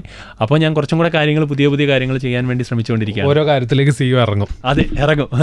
അപ്പം നമ്മളെക്കാട്ടിലും ടാലന്റ് ഉള്ള ആൾക്കാർ വന്നു കഴിയുമ്പോഴാണ് സിസ്റ്റം ഉണ്ടാവുക. എങ്ങനെ സിസ്റ്റം ഉണ്ടാവുക? അല്ല, സിസ്റ്റം ഉണ്ടാകുക എന്ന് പറയുന്നത് ഡെഫിനറ്റ്ലി ഇതൊരു ഔട്ട്കം ആണല്ലോ. ലൈക്ക് നമ്മൾ ചെയ്യുന്നൊരു പ്രോസസ്സ്, ഇൻഡിവിജ്വലി ചെയ്തുകൊണ്ടിരുന്ന പ്രോസസ്സിന് ഒരു ഔട്ട്കം ഉണ്ട്. അത് വേറെ കുറേ ആളുകളെ വെച്ച് ചെയ്യുമ്പോഴും അതേ ഔട്ട്കം കിട്ടുന്നുണ്ടെങ്കിൽ ഇറ്റ് ഈസ് സേഫ്. അല്ലെങ്കിൽ അതിനേക്കാൾ ബെറ്റർ കിട്ടുമ്പോഴാണ് ആ സിസ്റ്റം എന്ന് പറയുന്നത്. അതിലേക്ക് ആര് വേണേലും എന്ത് ചെയ്യാൻ വേണ്ടി പറ്റും, റീപ്ലേസ് ചെയ്യാൻ വേണ്ടി പറ്റും. എങ്കിലേ സിസ്റ്റം എന്ന് പറഞ്ഞൊരു പ്രോസസ്സ് ആയിട്ടുള്ളൂ. അപ്പോൾ അത് നമ്മൾ എന്ത് ചെയ്യുക, നമ്മളെക്കാൾ ബെസ്റ്റ് ആളുകളെ കൊണ്ടുവരിക എന്നുള്ളത് വളരെ ഇമ്പോർട്ടൻ്റ് ആയിട്ടുള്ള കാര്യം. എങ്കിൽ മാത്രമേ നമ്മൾ ഫ്രീ ആകുള്ളൂ. നമ്മളെക്കാൾ ടാലൻറ്റഡ് ആയിട്ടുള്ള, നമ്മളെക്കാൾ ഈ പറയുന്ന എഫേർട്ട് എടുക്കാൻ പറ്റുന്ന, നമ്മൾ അവരെ കാണുമ്പോൾ വാവ് ഇത് എനിക്ക് പറ്റിയില്ലല്ലോ എന്ന് തോന്നുന്ന ആളുകളുണ്ട്. അവരെവിടെ കണ്ടാലും പിടിച്ച് കയറ്റുക എന്നുള്ളതാണ് ഞാൻ എന്ത് ചെയ്യാറുള്ള കാര്യം എന്ന് പറയുന്നത്. അങ്ങനെ ചേർത്താണ് സൈലത്തിലൊരു സിസ്റ്റം ഉണ്ടാക്കിയത്. L2 എന്നൊക്കെ നമ്മൾ ലെവൽ 2 എന്നൊക്കെ പറയും. അപ്പം അത് വളരെ സ്ട്രോങ് ആണ് സൈലത്തിൽ എന്ന് പറയുന്നത്. അവരാണ് ആക്ച്വലി ഇപ്പം അതിനെ മുമ്പോട്ട് ഓടിച്ചുകൊണ്ടിരിക്കുന്നത്. അവരോടൊപ്പം ഞാൻ നിന്ന് കൊടുക്കുക എന്നുള്ള മാത്രമല്ല, അവരുടെ ആവശ്യത്തിന് എന്നെ എന്ത് ചെയ്യാണ്, ഓരോ കാറ്റഗറിയിലുള്ള ആളുകൾ എന്നെ ഉപയോഗിക്കുക എന്നുള്ളതാണ് ഇപ്പം ചെയ്യുന്നത്. ഒരുപാട് സമയമുള്ള യങ് സിഇഒയുടെ ഒരു ലൈഫ് എങ്ങനെയാണ്? അങ്ങനെ എന്ന് പറയാൻ പറ്റില്ല. ഒരുപാട് സമയം എന്ന് പറയാം. സമയം ഒരിക്കലും ഇല്ല, ഉണ്ടെന്ന് പറയുന്ന രാത്രികളിലായിരിക്കും ചിലപ്പോൾ. എന്നാൽ പോലും രാവിലെ ഫുള്ളി തിരക്കുകൾ തന്നെയാണ്. അപ്പം ഓരോ മാസങ്ങൾ ഡിപ്പെൻഡ് ചെയ്തിരിക്കും. ഇപ്പോൾ അഡ്മിഷൻ മന്ത്, അത് കഴിഞ്ഞാൽ പിന്നെ റിസൾട്ട് മന്ത്, എക്സാം മന്ത് എന്നൊക്കെ പറയുന്ന സമയം നമുക്ക് വളരെ പീക്ക് തിരക്കുകളാണ്. അപ്പം എന്നെ സംബന്ധിച്ചുള്ളൊരു ഡേ ടു ഡേ ആക്ടിവിറ്റി നോക്കിക്കഴിഞ്ഞാൽ രാവിലെ മോർണിംഗ് നിയർ ബൈ തന്നെയാണ് ഞാൻ ഓഫീസിന്. രാവിലെ എഴുന്നേൽക്കുക, എക്സസൈസ് ഇപ്പോൾ ഭാഗമായിട്ട് ഈ വളരെ റീസെൻ്റ് ആയിട്ട് തുടങ്ങിയിട്ടേ ഉള്ളൂ, ആഡ് ചെയ്തിട്ടേ ഉള്ളൂ. ഒരിക്കലും അങ്ങനെ പ്ലാൻഡ് ആയിട്ടല്ലായിരുന്നു. പക്ഷേ ഇപ്പം ആഡ് ചെയ്തിട്ട് ഒരു കാര്യമാണ്. അതുണ്ടാകും മോർണിംഗിൽ. ഇപ്പം ഫ്ലാറ്റിൽ തന്നെ ജിമ്മുള്ളതുകൊണ്ട്, അങ്ങനെ ഫ്ലാറ്റിൽ തന്നെ ജിമ്മുള്ളതുകൊണ്ട് അങ്ങനെ അത് ഒരു ട്രെയിനർ ഉണ്ടാകും. അത് രാവിലെ എന്ത് ചെയ്യാൻ തുടങ്ങും. പിന്നെ ഷുഗർ കട്ടിങ് തുടങ്ങിയിട്ട് ഒരു 2 months ആയതുകൊണ്ട് അത് ഒരു ഡയറ്റൊക്കെ ഒന്ന് നോക്കി തുടങ്ങി. ഇപ്പോൾ കുറച്ചൊന്ന് ഒരു ഹെൽത്ത് ഇഷ്യൂസ് ഒക്കെ ഉള്ള സമയത്ത് ഒന്ന് ഡീവിയേറ്റ് ആയി. പക്ഷേ വീണ്ടും ഹെൽത്ത് നോക്കി ഇങ്ങനെ തുടങ്ങുന്നതുകൊണ്ട് തന്നെ ഡയറ്റ് ഉണ്ട്. അത് കഴിഞ്ഞാൽ നേരെ രാവിലെ 9:30 ആകുമ്പോൾ ഓഫീസ് എത്തുക എന്നുള്ളതാണ് യൂഷ്വലി ചെയ്യാറുള്ള കാര്യം എന്ന് പറയുന്നത്. പിന്നെ ഓഫീസിൽ നിന്ന് പോകുന്നതിനൊരു ഫിക്സഡ് ടൈം ഉണ്ടാവില്ല. ഏർലി മോർണിംഗ് ചിലപ്പം 8 അല്ലെങ്കിൽ 9:30 ടൈമിലേക്ക് ഞാൻ എന്ത് ചെയ്യും, എത്താൻ വേണ്ടി ശ്രമിക്കും. ഇത് കഴിഞ്ഞാൽ പിന്നെ രാവിലെ തൊട്ട് ഈ പറയുന്ന പോലെ മീറ്റിംഗ്സ് നമ്മൾ എന്ത് ചെയ്യുക, കൂടുക എന്നുള്ളതാണ്. അത് ഓരോ കാറ്റഗറി വൈസ് എന്ത് ചെയ്യുക, കൂട്ടുക, അവർക്ക് ഐഡിയാസ് കൊടുക്കുക, അവരെ എന്തൊക്കെയാണ് അവരുടെ ഇൻപുട്ട് എടുക്കുക, അതിനനുസരിച്ച് എന്ത് ചെയ്യുക, അവരെ ട്രാക്ക് ചെയ്യുക എന്നുള്ള കാര്യമാണ് നമ്മൾ ചെയ്യാറുള്ള കാര്യം. മീറ്റിംഗ്സ് വളരെ ഷോർട്ട് മീറ്റിംഗ്സ്, ലോങ് മീറ്റിങ്ങിനേക്കാൾ കൂടുതൽ 10-15 മിനിറ്റ്സുള്ള മീറ്റിംഗ്സ് കൂടുക എന്നുള്ളതാണ് നമ്മൾ കൂടുതലും ചെയ്യാറുള്ള കാര്യം. ബട്ട് ഞാൻ ക്ലാസ് എടുക്കുക എന്നുള്ളത് സീരിയസ് ആയിട്ട് ചെയ്യാറുണ്ട്. ഇപ്പോഴും എടുക്കുന്നു. ഇഷ്ടമുള്ള ബാച്ചുകളിൽ ഇഷ്ടമുള്ള ക്ലാസ്സുകൾ എന്ത് ചെയ്യുക, എടുക്കുക എന്നുള്ളതിലേക്ക് എത്തി. പണ്ട് എല്ലാം എടുക്കുക എന്നുള്ളതിനപ്പുറത്തേക്ക് ഇപ്പം ഇഷ്ടമുള്ള ക്ലാസ്സുകൾ ഇഷ്ടമുള്ള ബാച്ചുകളിൽ എടുക്കുക എന്നുള്ള രീതിയിലേക്ക് നമ്മൾ എന്ത് ചെയ്ത് വന്നിട്ടുണ്ട്. അത് നടക്കുന്നുണ്ട്. ക്ലാസ്സുകൾ എടുക്കുക. പിന്നെ നമുക്ക് ഇഷ്ടമുള്ളത് ചെയ്യാൻ ഇപ്പോൾ പറ്റുന്നുണ്ട്. അതാണ് കുറച്ചും കൂടെ നമ്മൾ, ഇല്ലെങ്കിൽ പണ്ട് നമ്മൾ കുറേ ആളുകളുടെ മീറ്റിങ്ങുകളുടെ ഭാഗമാകുന്നതിനപ്പുറത്തേക്ക് എനിക്കിഷ്ടമുള്ളത് ചെയ്യാനുള്ളൊരു ടൈം എനിക്ക് എന്ത് ചെയ്തിട്ടുണ്ട്, കിട്ടി തുടങ്ങിയിട്ടുണ്ടെന്നുള്ളതാണ് ഏറ്റവും ഇമ്പോർട്ടൻ്റ് ആയിട്ടുള്ള കാര്യം. പിന്നെ കണ്ടന്റ് ക്രിയേറ്റർ, ഒരു കണ്ടന്റ് ക്രിയേറ്റേഴ്സ് ആണല്ലോ നമ്മളും. ടീച്ചർ എന്ന് പറയുന്ന ഒരു എട്ടക്കിൽ നിൽക്കുന്ന ആളുകൾ. ആ കണ്ടന്റുകൾ ഡെയിലി ക്രിയേറ്റ് ചെയ്യാനുള്ള ഐഡിയാസ് ഉണ്ടാക്കി കൊണ്ടുവരിക, അതിന് കണ്ടന്റ് ക്രിയേറ്റ് ചെയ്യുക എന്നുള്ളതാണ് ഇപ്പോൾ ചെയ്തുകൊണ്ടിരിക്കുന്ന മെയിൻ കാര്യമെന്ന് പറയുന്നത്. അപ്പോൾ ഇങ്ങനെ ഇത് ഈവനിങ് വരെ എന്ത് ചെയ്യും, ഈ പ്രോസസ്സ് കണ്ടിന്യൂ ചെയ്യും. ടീച്ചർ എന്ന് പറയുന്നത് കണ്ടന്റ് ക്രിയേറ്ററും കൂടിയാണ്. കണ്ടന്റ് ക്രിയേറ്റർ ആണ് ഡെഫിനറ്റ്ലി. ഇപ്പം ഞാൻ എപ്പോഴും പറയും നമ്മുടെ ടീച്ചേഴ്സ് എന്നൊക്കെ പറഞ്ഞാൽ ഇറ്റ്സ് ലൈക്ക് റോക്ക് സ്റ്റാർ പോലെയാണ് ഇപ്പോഴത്തെ. അതായത് ഒരു സെലിബ്രിറ്റി സ്റ്റാറ്റസ് എല്ലാ ടീച്ചേഴ്സിനും ഉണ്ട്. സൈലത്തിലുള്ള ആളുകൾക്ക് അവരുടേതായ കണ്ടന്റ് ക്രിയേറ്റ്, അവർക്കൊരു ഫോളോവേഴ്സ് ഉണ്ട്, ഒരു സ്റ്റുഡൻറ് ഫോളോവേഴ്സ് ഉണ്ട്. അവർ സ്റ്റുഡൻസിനെ എന്ന് പറഞ്ഞാൽ ടാർഗറ്റ് ഗ്രൂപ്പിലേക്ക് അവരെ ഇറങ്ങിക്കഴിഞ്ഞാൽ കൊത്തിക്കൊണ്ടുപോകാൻ കുട്ടികൾ ഓടി കൂടും. അങ്ങനെയാണ് ടീച്ചേഴ്സ് എന്ന് പറയുന്നത്. അപ്പം അവരൊരു കണ്ടന്റ് ക്രിയേറ്റേഴ്സ് തന്നെയാണ്. അവരും ഈ പറയുന്ന ട്രെൻഡുകളും പുതിയ വരുന്ന റീലുകളും പുതിയ വരുന്ന ഇൻസ്റ്റാഗ്രാം അപ്ഡേറ്റുകളൊക്കെ കണ്ട് മനസ്സിലാക്കി അതിനനുസരിച്ച് കണ്ടന്റ് കൊടുത്താലേ ഞാൻ നേരത്തെ പറഞ്ഞ പോലെ എഡ്യൂക്കേഷൻ പ്ലസ് എൻ്റർടൈൻമെൻറ്റ് ചേർന്നിട്ടുള്ള ഒരു എഡ്യൂട്ടൈൻമെൻറ്റ് എന്നുള്ളൊരു ലെവലിലേക്ക് അതിനെ കൊണ്ടുപോകാൻ വേണ്ടി പറ്റുള്ളൂ. വളരെ സട്ടിലായിട്ട് എൻ്റർടൈൻമെൻറ്റും കൂടെ കൊണ്ടുവന്നാൽ മാത്രമേ കുട്ടികൾക്ക് ഇപ്പം അറ്റൻഷൻ കിട്ടുന്നുള്ളൂ. അതാണ് അവർക്കും ഇഷ്ടമുള്ള കാര്യമെന്ന് പറഞ്ഞാൽ പഠിക്കുന്നതിനെ അങ്ങനെ രസകരമാക്കി പഠിപ്പിക്കുക, സ്ട്രെസ്ഫുൾ അല്ലാതെ കൊണ്ടുപോകുക എന്നുള്ളൊരു കാര്യം തന്നെയാണ്, സ്ട്രാറ്റജി തന്നെയാണ് സൈലം എല്ലാ കാറ്റഗറിയിലും ചെയ്തുകൊണ്ടിരിക്കുന്നത്. ടീച്ചേഴ്സിന് ഫാൻസ് ഉണ്ട്, പക്ഷെ ഇത് ഓൺടർപ്രണർ മാത്രമല്ല. അനന്തു ഫാൻസ് ഉള്ളൊരു സിഇഒ കൂടിയാണ്.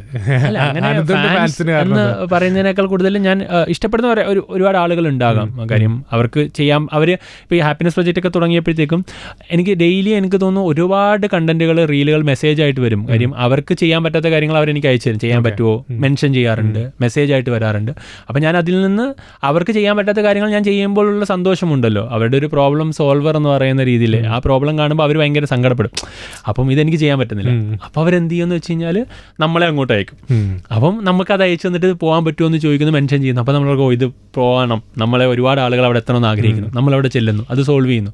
സോൾവ് ചെയ്ത് കഴിയുമ്പോൾ ആ സോൾവ് ചെയ്ത അപ്ഡേറ്റ് ആണ് നമ്മൾ എന്ത് ചെയ്യാറുള്ളത്, കൊടുക്കാറുള്ളത്. അല്ലാതെ സോഷ്യൽ മീഡിയയിൽ വരാത്ത ഒരാളുടെയും ഫേസോ കാര്യങ്ങളൊന്നും നമ്മൾ റിവീൽ ചെയ്യില്ല. നമ്മൾ ചെയ്യുന്ന കുറേ കാര്യങ്ങൾ വേറെ ഉണ്ട്, സൈലം ചെയ്യുന്നത്, ഞാൻ ചെയ്യുന്നത് പേഴ്സണലി, അതൊന്നും നമ്മൾ പുറത്തു വിടാൻ ആഗ്രഹിക്കുന്നില്ല. പക്ഷേ ഒരു പ്രശ്നം ഓൾറെഡി സോഷ്യൽ മീഡിയയിൽ റൈസ് ചെയ്ത് ഞാൻ എന്തെങ്കിലും ചെയ്യുമോ എന്ന് ചോദിച്ചിട്ടുണ്ടെങ്കിൽ, അത് ഞാൻ ചെയ്യുമെന്ന് ഉറപ്പ് പറഞ്ഞിട്ടുണ്ടെങ്കിൽ ആ ചെയ്ത കാര്യത്തിൻ്റെ മാത്രം അപ്ഡേറ്റ് എന്ത് ചെയ്യും, ഒരു കാര്യം കൊടുക്കുക, അതോടുകൂടി അത് ഫിനിഷ് ചെയ്യുക എന്നുള്ളതാണ് നോർമലി ഞാൻ എല്ലാ കാര്യത്തിലും ചെയ്യാറുള്ളത്. അപ്പോൾ അതുകൊണ്ട് അവർക്ക് നമ്മളോട് സ്നേഹമുണ്ട് എന്നുള്ളതാണ് ഏറ്റവും കൂടുതൽ.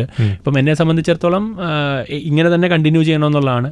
എത്ര നമ്മൾ സ്കെയിലായാലും എന്ത് ലെവലിലേക്ക് പോയാലും ഏറ്റവും ഗ്രൗണ്ടഡ് ആയിട്ട് നമ്മൾ ഏറ്റവും സമാധാനം എന്ന് പറയുന്നത് ഈ പറയുന്ന ലൈഫ് തന്നെയാണെന്നുള്ള കോൺഫിഡൻസിൽ തന്നെ മുമ്പോട്ട് പോകണമെന്നുള്ളത് തന്നെയാണ് ഞാൻ ആഗ്രഹിക്കുന്നതും. അതിൽ തന്നെ മുമ്പോട്ട് പോകുന്ന വിശ്വസിച്ച് തന്നെയാണ് ഇപ്പോഴും മുമ്പോട്ട് പോകുന്നത്. ആസ് എ ടീച്ചർ ഫാൻസ് ഉണ്ടോ കുട്ടികൾ? ഡെഫിനറ്റ്ലി ഉണ്ടെന്നാണ് എൻ്റെ വിശ്വാസം. ഞാൻ പഠിപ്പിച്ചാൽ മനസ്സിലാകുമെന്നാണ് ഇപ്പോഴും എൻ്റെ വിശ്വാസം. അതുകൊണ്ടാണ് ഞാൻ പറയുന്നത് കുട്ടികൾ കേൾക്കാൻ. ഞാൻ MBBS ആണെങ്കിൽ പോലും, MBBS പഠിക്കുന്ന സമയത്ത് പോലും ടീച്ചർ എന്നുള്ളൊരു ജോബ് ഞാൻ അത്രത്തോളം ഇഷ്ടപ്പെടാൻ കാര്യം എന്ന് പറഞ്ഞു കഴിഞ്ഞാൽ ഓരോ ക്ലാസ് കഴിയുമ്പോഴും അടുത്ത ക്ലാസ്സിൽ കുട്ടികളുടെ എണ്ണം കൂടി വരുമ്പോഴാണ്. ഞാൻ ആദ്യം 50 വരെ പഠിപ്പിച്ചെടുത്ത്, അല്ലെ 10 വരെ പഠിപ്പിച്ചെടുത്ത്, പിന്നെ 100 ആവുന്നു, അല്ലെ 1000 ആവുന്നു. ആ ക്ലാസ്സുകളിലേക്കൊക്കെ വലിയ 1000 കമ്പൈൻഡ് ക്ലാസ്സിലേക്കൊക്കെ എത്തുമ്പോഴാണ് നമ്മുടെ ക്ലാസ് കേൾക്കാൻ ആളുകൾക്ക് ഇൻട്രസ്റ്റ് ഉണ്ടെന്ന് മനസ്സിലാകുന്നത്. അപ്പം ആ മനസ്സിലാകുമ്പോൾ സ്വാഭാവികമായും അത് മറ്റുള്ളവർ പറയുന്നതിനേക്കാൾ വ്യത്യസ്തമായി നമുക്ക് പറഞ്ഞു കൊടുക്കാൻ പറ്റുമ്പോൾ കുട്ടികൾക്ക് എന്ത് ചെയ്യും, നമ്മളോട് ഇഷ്ടം തോന്നും. കാര്യം ഞാനൊരു ആവറേജ് സ്റ്റുഡൻ്റ് ആയിരുന്നേ. അപ്പം ഒരു ക്ലാസ്സിലും ഒരു മെജോറിറ്റി എന്ന് പറഞ്ഞാൽ 70% ആവറേജ് ആയിട്ടുള്ള സ്റ്റുഡൻസ് ആയിരിക്കും. അപ്പോൾ അവർക്കൊരു ടോപ്പിക്ക് നമ്മൾ പറഞ്ഞു കൊടുക്കുന്ന സമയത്ത് അവർക്കൊരു കൺഫ്യൂഷൻ ഉണ്ടാവും. അപ്പോൾ അവരുടെ മനസ്സിൽ വരാവുന്ന കൺഫ്യൂഷനും അവരുടെ ഡൗട്ടും ഒക്കെ എൻ്റെ മനസ്സിൽ അന്ന് വന്നിട്ടുണ്ട്. അപ്പോൾ അത് എനിക്ക് ക്ലിയർ ചെയ്തപ്പോഴാണ് ഞാൻ ഹാപ്പി ആയത്. അപ്പോൾ ആസ് എ ടീച്ചർ എനിക്കത് ഇപ്പോൾ ഉള്ള കുട്ടികൾക്ക് ക്ലിയർ ചെയ്യാൻ പറ്റിക്കഴിഞ്ഞാൽ അവർക്ക് തോന്നുന്ന ഡൗട്ടൊക്കെ അപ്പോൾ പറഞ്ഞ് അവർ ചോദിക്കുന്നതിന് മുമ്പ് തന്നെ അങ്ങോട്ട് പറയാൻ തുടങ്ങിക്കഴിഞ്ഞാൽ അവരെന്ത് ചെയ്യും, എക്സൈറ്റഡ് ആവും, ഹാപ്പി ആവും. അതാണ് ആക്ച്വലി എന്ത് ചെയ്യുന്നത് എന്നെ ഒരു സക്സസ്ഫുൾ ടീച്ചറാക്കി എന്നുള്ളതാണ്. അതായത് ഒരു ക്ലാസ്സിലുള്ള 1, 2, 3 പേർക്ക് മാത്രമല്ല, എല്ലാവർക്കും അത് പഠിക്കണം, എല്ലാവരും അത് എന്ത് ചെയ്യണം, മനസ്സിലാക്കണം എന്നുള്ളൊരു ലെവലിൽ ഒരു ടീച്ചറായിട്ട് വർക്ക് ചെയ്തുകൊണ്ട് തന്നെയാണ് ആസ് എ ടീച്ചർ ഞാൻ സക്സസ്ഫുൾ ആയത് എന്ന് ഞാൻ വിശ്വസിക്കുന്നു. ഇനിയും അങ്ങനെ തന്നെ ആയിരിക്കും. ഒരു ടോപ്പിക്ക് പറഞ്ഞു കൊടുക്കുന്ന സമയത്ത് അത് ഒരു ഏറ്റവും സിംപ്ലിഫൈഡ് ആയിട്ട് അയാൾക്ക് മനസ്സിലാകുന്ന രീതിയിൽ തന്നെ എന്ത് ചെയ്യണം, അത് ഏത് തരത്തിൽ ചിന്തിക്കുന്ന ആളായാലും അയാളുടെ ചിന്തകളിൽ വരാവുന്ന പ്രശ്നങ്ങളും ഡൗട്ടുകളും ഒക്കെ പറഞ്ഞ് മനസ്സിലാക്കി അയാളെ അത് മനസ്സിലാക്കി മുമ്പോട്ട് പോയി കഴിഞ്ഞാൽ നമുക്കൊരു സക്സസ്ഫുൾ ടീച്ചറാകാൻ പറ്റുമെന്നുള്ള ഒരു വിശ്വാസത്തിൽ തന്നെ ഇപ്പോഴും മുമ്പോട്ട് പോകുന്നു. ഈ +2 കഴിഞ്ഞപ്പോൾ തൊട്ട് പഠിപ്പിക്കാൻ തുടങ്ങി, ട്യൂഷൻ എടുക്കുന്നുണ്ട്. പിന്നെ അത് കഴിഞ്ഞിട്ട് MBBS പഠിക്കുമ്പോഴും ക്ലാസ് എടുക്കുന്നുണ്ട്. മണിക്കൂറിന് 2000 രൂപ ക്ലാസ് എടുക്കാൻ വേണ്ടി വാങ്ങിച്ചിരുന്ന അറിയപ്പെടുന്ന ടീച്ചറാണ്. അപ്പൊ എന്തായിരുന്നു അന്ന് ക്ലാസ് എടുത്തോണ്ടിരുന്നത്? എന്തായിരുന്നു ടീച്ചിങ്ങിന്റെ പ്രത്യേകത? അന്ന് എടുത്തോണ്ടിരുന്ന ഫിസിക്സ് ആണ്. ഫിസിക്സ് ആണ്. ഇപ്പം എൻട്രൻസിൽ ഇപ്പം എടുത്തു കഴിഞ്ഞാൽ like may be jail maths ഉണ്ട് എങ്കിലും ഫിസിക്സ് എന്ന് പറയുന്ന ഒരു ഡിഫിക്കൽട്ട് സബ്ജക്റ്റ് ആണ്. 10th വരെ കുട്ടികൾക്ക് മാത്സ് ആയിരിക്കും ഡിഫിക്കൽട്ട് സബ്ജക്റ്റ്, മെജോറിറ്റി ആളുകൾക്ക്. 10th കഴിഞ്ഞാൽ 11th 12th എടുക്കുമ്പോൾ സയൻസ് എടുക്കുന്ന ഒരു ഫിസിക്സ് ആണ് അവർക്ക് ഏറ്റവും ഡിഫിക്കൽട്ട് ആയിട്ടുള്ള സബ്ജക്റ്റ്. മനസ്സിലാക്കാൻ വളരെ ബുദ്ധിമുട്ട് ബുദ്ധിമുട്ടുള്ളത് ഫിസിക്സ് ആണ്. അപ്പം അതുകൊണ്ട് തന്നെ അതെനിക്കറിയാവുന്നതുകൊണ്ട് തന്നെ എനിക്ക് ഏതും എടുക്കാൻ പറ്റും. ഫിസിക്സും കെമിസ്ട്രിയും ഞാൻ എടുക്കുന്ന ആളാണ്. ബയോളജി എടുക്കാറുണ്ടായിരുന്നു, ഫിസിക്സ് കെമിസ്ട്രി ഞാൻ ഇപ്പോഴും എടുക്കാറുണ്ട്. പക്ഷേ ഫിസിക്സ് ആണ് ഏറ്റവും കൂടുതൽ ഞാൻ എന്താണല്ലോ ഫോക്കസ് ചെയ്യാറുള്ളത്. കാര്യം കുട്ടികൾക്ക് ഏറ്റവും ബുദ്ധിമുട്ടുള്ള സാധനമാണ്. അതിൻ്റെ ഒരു പ്രോബ്ലംസ്, അവരുടെ പ്രോബ്ലം അതാണ്, അതിൻ്റെ ഒരു സോൾവറേ ആണല്ലോ അവർ ഏറ്റവും കൂടുതൽ ഇഷ്ടപ്പെടുക എന്ന് പറയുന്നത്. ഫിസിക്സ് ആണ് ഞാൻ ഏറ്റവും കൂടുതൽ എടുക്കാറുള്ളതും സ്നേഹിച്ചിട്ടുള്ളതും അങ്ങനെ മുമ്പോട്ട് കൊണ്ടുപോകുന്നത്. ഫിസിക്സ് ആയിരുന്നു. ബയോളജി ആയിരിക്കും. അല്ലല്ല, ബയോളജി അല്ല. MBBS ഫൈനൽ ഇയർ പഠിക്കുമ്പോഴും പോയി ക്ലാസ് എടുക്കുകയാണ്. അല്ല, 11-12 ഈ പറയുന്ന സിലബസ് എന്ന് പറയുന്നത് നമ്മൾ പഠിച്ചൊരു കുട്ടിയെ സംബന്ധിച്ചിടത്തോളം പഠിപ്പിച്ചു കൊടുക്കാവുന്നുള്ളത്. കോൺസെപ്റ്റ് ആര് എക്സ്പ്ലെയിൻ ചെയ്താലും ബെറ്റർ ആയിട്ടെന്നാണ്. ഇപ്പം അതിന് നമ്മൾ ഡിഗ്രി അല്ല അങ്ങനെയല്ല, ഏറ്റവും സിംപ്ലിഫൈഡ് ആയിട്ട് എന്ത് ചെയ്യുക, നമുക്ക് കുട്ടികൾക്ക് അങ്ങനെയല്ല, എക്സാമ്പിളുകളേക്കാൾ കൂടുതൽ ഞാൻ ഏറ്റവും കൂടുതൽ അതിനേക്കാളൊക്കെ കൂടുതൽ ഞാൻ ഉദ്ദേശിക്കുന്നത് ഇപ്പോൾ ഒരു എൻട്രൻസ് വിദ്യാർത്ഥിയെ സംബന്ധിച്ചിടത്തോളം ഏറ്റവും പേര് പ്രശ്നം എന്ന് പറഞ്ഞു കഴിഞ്ഞാൽ അവർ ക്വസ്റ്റ്യൻ ചെയ്യുമ്പോൾ കിട്ടാതിരിക്കുക എന്നുള്ളത് തന്നെയാണ്. അപ്പം ഞാൻ വരാൻ സാധ്യതയുള്ള എല്ലാ ടൈപ്പ് ചോദ്യങ്ങളെയും എന്ത് ചെയ്യണം, അവരിലേക്ക് എത്തിക്കുക എന്നുള്ളൊരു സ്ട്രാറ്റജി തന്നെയാണ് ഏറ്റവും കൂടുതൽ എന്ത് ഉപയോഗിച്ചുകൊണ്ടിരിക്കുന്നത്. നമ്മളൊരു എൻട്രൻസ് ടീച്ചിങ് സമയത്ത് നമുക്ക് ഗിമിക്സ് ഒന്നും ഒരുപാട് എന്തില്ല വർക്കാകില്ല. അവിടെ വർക്കാവുന്ന ഏറ്റവും മെയിൻ സാധനം എന്ന് പറയുന്നത് കണ്ടന്റ് ഓറിയന്റഡ് ആയിട്ട് തന്നെ ഇരിക്കുക എന്നുള്ളതാണ്. പക്ഷേ ആ ചോദ്യം ചെയ്യുന്ന രീതി, പാറ്റേൺ എന്ന് പറയുന്നത് നമുക്ക് എന്ത് ചെയ്യാം, സിംപ്ലിഫൈ ചെയ്ത് അവരിലേക്ക് എത്തിക്കാൻ വേണ്ടി പറ്റും. അത് തന്നെയാണ് എന്ത് ചെയ്ത് എന്നെ സക്സസ്ഫുൾ ആക്കിയെന്ന് പറയുന്നത്. പക്ഷേ എനിക്കിപ്പം ഒരു 7ാം ക്ലാസ് ക്ലാസ് എടുക്കാൻ പറ്റുമെന്ന് ചോദിച്ചു കഴിഞ്ഞാൽ എനിക്ക് ചിലപ്പോൾ പറ്റണമെന്നുണ്ടാവില്ല. അപ്പോൾ അതിൽ ഏറ്റവും ബെറ്റർ ആയിട്ടുള്ള ആളുകൾ ഞാൻ അവിടെ എന്ത് ചെയ്തിട്ടുണ്ട്, പ്ലേസ് ചെയ്തിട്ടുണ്ട്. എടുക്കാമെന്ന് ചോദിച്ചാൽ എടുക്കാം, അതിന് ഒരുപാട് എഫേർട്ട് എടുക്കേണ്ടി വരും ഞാൻ. കാര്യം അവിടെ ഞാൻ കുറച്ചും കൂടെ എന്ത് ചെയ്യേണ്ടി വരും, എൻ്റർടൈൻമെൻറ്റ് കൂട്ടി എടുത്താലേ എന്ത് ചെയ്യുള്ളൂ, കുട്ടികൾ ഇവിടെ അറ്റൻഷൻ ഉണ്ടാകുള്ളൂ എന്ന് പറയുന്നത്. അപ്പം അതാണ് കുറച്ചും കൂടെ സക്സസ്ഫുൾ ആക്കി മാറ്റിയെന്ന് ഞാൻ വിശ്വസിക്കുന്നു. സൂപ്പർ. ഈ ഫിസിക്സ് കണക്ഷൻ ആണോ, ഫിസിക്സ് വാലയായിട്ട് കണക്ഷൻ ഉണ്ടാവാൻ കാരണം? ഡെഫിനറ്റ്ലി. ഞാൻ അലക്സാർ ഈ പറയുന്ന പോലെ ഫിസിക്സ് വാല എന്ന് പറയുന്നൊരു ബ്രാൻഡ് അവിടുന്ന് ഉണ്ടായി വരുന്നുണ്ട്. അതും സ്റ്റുഡൻറ്റുമായിട്ട് കണക്റ്റഡ് ആണ് ഭയങ്കര. അവിടെ നമ്മുടെയും പ്ലേ ബുക്ക് ഓൾമോസ്റ്റ് സെയിം ആണ്. ലൈക്ക് യൂട്യൂബ് ഡ്രിവൻ ആണ് രണ്ടുപേരും. അവരും യൂട്യൂബാണ്, അവർക്കും ഏകദേശം 100ഓളം യൂട്യൂബ് ചാനലുണ്ട്. സൈലത്തിനും ഇപ്പോൾ ഏകദേശം 50ഓളം യൂട്യൂബ് ചാനലുണ്ട്. അപ്പം യൂട്യൂബാണ് രണ്ടുപേരുടെ മെയിൻ ഒരു കുട്ടികളിലേക്ക് എത്തുന്ന ഒരു കമ്മ്യൂണിറ്റി ഡ്രിവൻ ആണ്. ഫ്രീ ക്ലാസ്സസ് യൂട്യൂബിൽ രണ്ടുപേരും പ്രൊവൈഡ് ചെയ്യുന്നുണ്ട്. രണ്ടുപേരും ഭയങ്കര ഇമോഷണലി കുട്ടികളുമായിട്ട് കണക്റ്റഡ് ആയിട്ടുള്ള ബ്രാൻഡുകളാണ്. കുട്ടികളുടെ ഇമോഷനും കൂടിയാണ് രണ്ട് ഇതെന്ന് പറയുന്നത്. അപ്പം ഞാൻ ആലോചിച്ച് രണ്ടുപേരും ഒരാൾ നോർത്തിലും ഒരാൾ സൗത്തിലും നിന്നിങ്ങനെ ചെയ്യുന്നു. അപ്പോൾ ഒരുമിച്ച് പോയാൽ നല്ലതല്ലേ എന്ന് ഇതിലാണ് ഞങ്ങൾ എന്ത് ചെയ്യുന്നത്. അങ്ങനെ ഒരു പ്രപ്പോസൽ ഇങ്ങോട്ട് വരുന്നു, നമ്മൾ എന്ത് ചെയ്യുന്നു, അങ്ങോട്ട് പ്രപ്പോസൽ വെച്ചിട്ട് രണ്ടുപേരും കൂടെ അങ്ങനെ. അപ്പം അലക്സാർ ഇപ്പോഴും പറഞ്ഞുകൊണ്ട് ഇതൊരു നോർത്ത് ഇന്ത്യൻ സൗത്ത് ഇന്ത്യൻ ഒരു മാരേജ് പോലെയാണ്. It's like A marriage. എന്നിട്ട് ഇത് രണ്ടും കൂടെ ചേർന്നിട്ട് ഒരു പാൻ ഇന്ത്യൻ ബ്രാൻഡ് എന്നുള്ള രീതിയിൽ എന്ത് ചെയ്യാണ്, ഒരു ഗ്രോ ചെയ്യുക എന്നുള്ളൊരു ലക്ഷ്യത്തിൽ തന്നെയാണ് നമ്മളത് ചെയ്തിട്ടുള്ളത്. സൈലം എക്സിസ്റ്റ് ചെയ്യുന്നു, ഫിസിക്സ് വാല എക്സിസ്റ്റ് ചെയ്യുന്നു എന്നുള്ളത് തന്നെയാണ് ഇപ്പോഴും മുമ്പോട്ട് പോയിക്കൊണ്ടിരുന്നത്. അതിൽ ഒരുപാട് ഇതുണ്ട്. ഒരു സ്ട്രാറ്റജിക് ഇൻവെസ്റ്റ്മെൻ്റ് ആണ് നടന്നിട്ടുള്ളത്.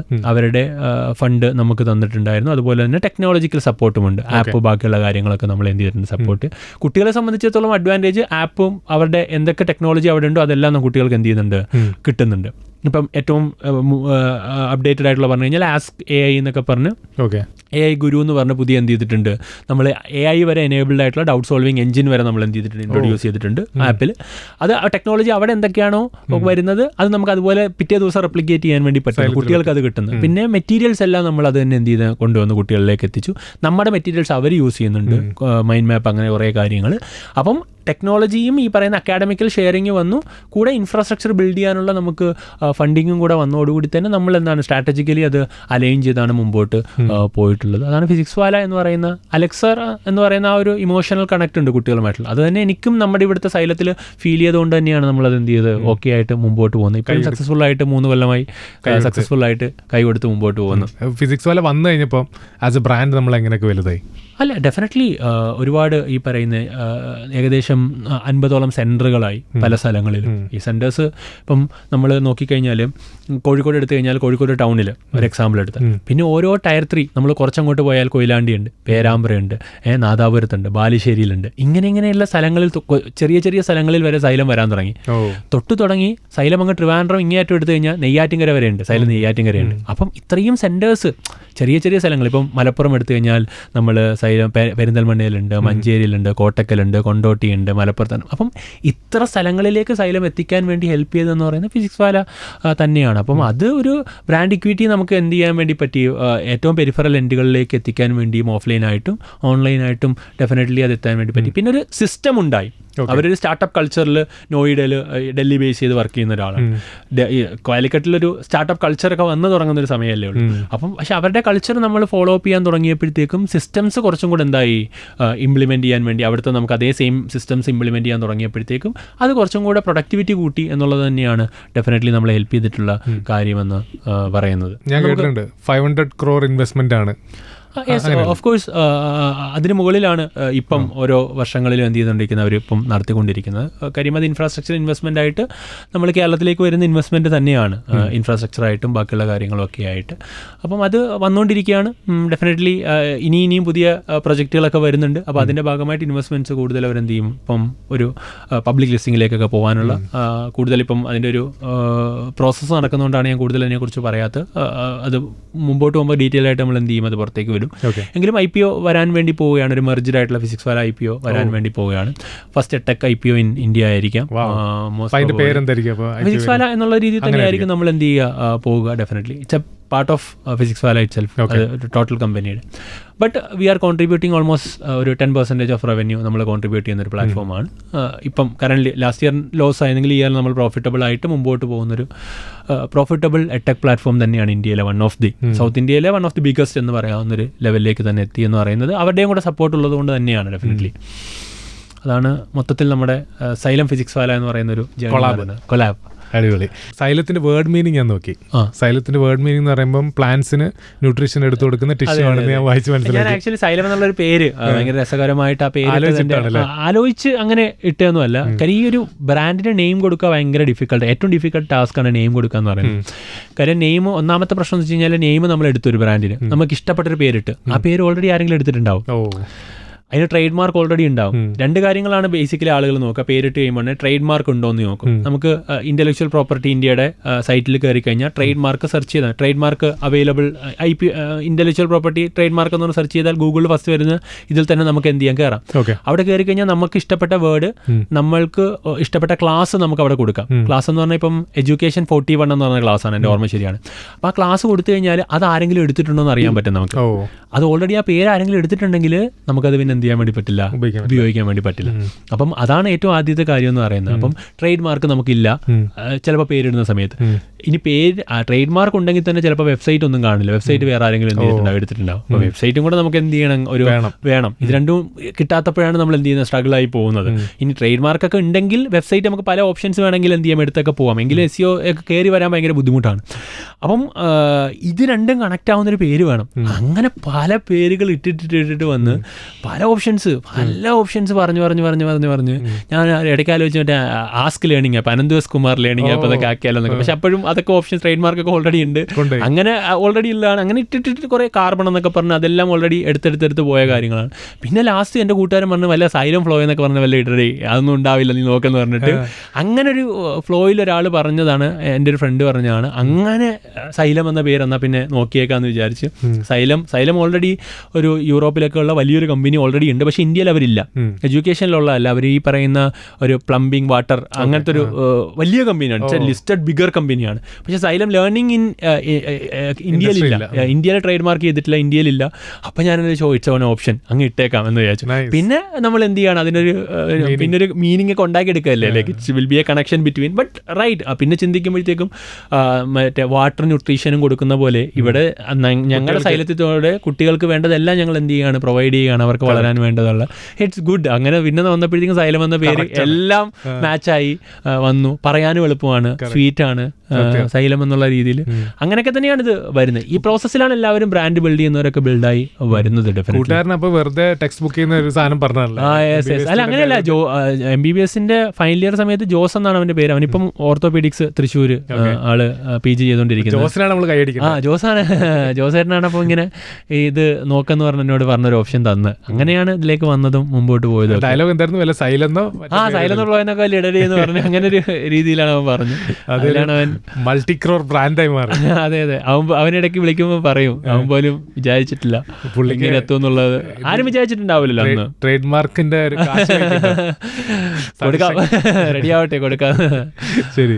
ഇപ്പൊ പണ്ടത്തെ ഒരു കാലഘട്ടത്തിലേക്ക് പോവാണെന്നുണ്ടെങ്കിൽ ഈ MBBS പഠിച്ചുകൊണ്ടിരിക്കുന്ന സമയത്ത് സൈലം തുടങ്ങുന്നതിന് മുന്നേ ആലപ്പുഴയിലെ ഓരോ സ്കൂളിലും ചെന്നിട്ട് ഒരു 150 സ്റ്റുഡൻസിനെ അനന്തുവിന്റെ ക്ലാസ്സിലേക്ക് കൊണ്ടുവന്ന ഒരു കഥ ഞാൻ കേട്ടില്ല. ആ ജേർണി എന്ന് പറയുന്നത് എല്ലാ ഓണ്ടർപ്രണേഴ്സിനും ലൈഫിൽ ഉണ്ടാകുന്നത്. ഇനിഷ്യൽ അന്ന് സ്കൂളിൽ ചെന്ന് എന്താ പറഞ്ഞത് ശരിക്കും? അല്ല, സ്കൂളിൽ ചെന്നിട്ട് നമ്മളൊരു മിനിമം വയബിൾ പ്രൊഡക്റ്റ് ഉണ്ടാക്കുക എന്നുള്ളതാണ് എപ്പോഴും MVP എന്ന് പറയും. എന്ത് സ്റ്റാർട്ടപ്പ് നമ്മൾ ബിൽഡ് ചെയ്യുമ്പോൾ അല്ലെങ്കിൽ ബിസിനസ് തുടങ്ങുമ്പോൾ ആദ്യം ഉണ്ടാക്കുന്നതെന്ന് പറഞ്ഞാൽ മിനിമം വയബിൾ പ്രൊഡക്റ്റ് എന്ന് പറഞ്ഞ കാര്യമാണ്. അതായത് നമുക്ക് ഒരു 10 ആൾക്ക് ഉപയോഗിക്കാൻ പറ്റുന്ന ഒരു മിനിമം വയബിൾ ആയിട്ടുള്ള ആളുകൾക്ക് ഇഷ്ടപ്പെടുന്ന ഒരു സാധനം ഉണ്ടാക്കുക എന്ന് പറഞ്ഞാൽ ഞാൻ ആപ്പിന്റെ ഒരു ഇനീഷ്യൽ ഫോം ആദ്യം ഉണ്ടാക്കിയിട്ട് ക്ലാസ് റൂമിൽ ചെന്നിട്ട് എന്ത് ചെയ്യുകയാണ്, കാണിക്കുകയാണ് ചെയ്തത്.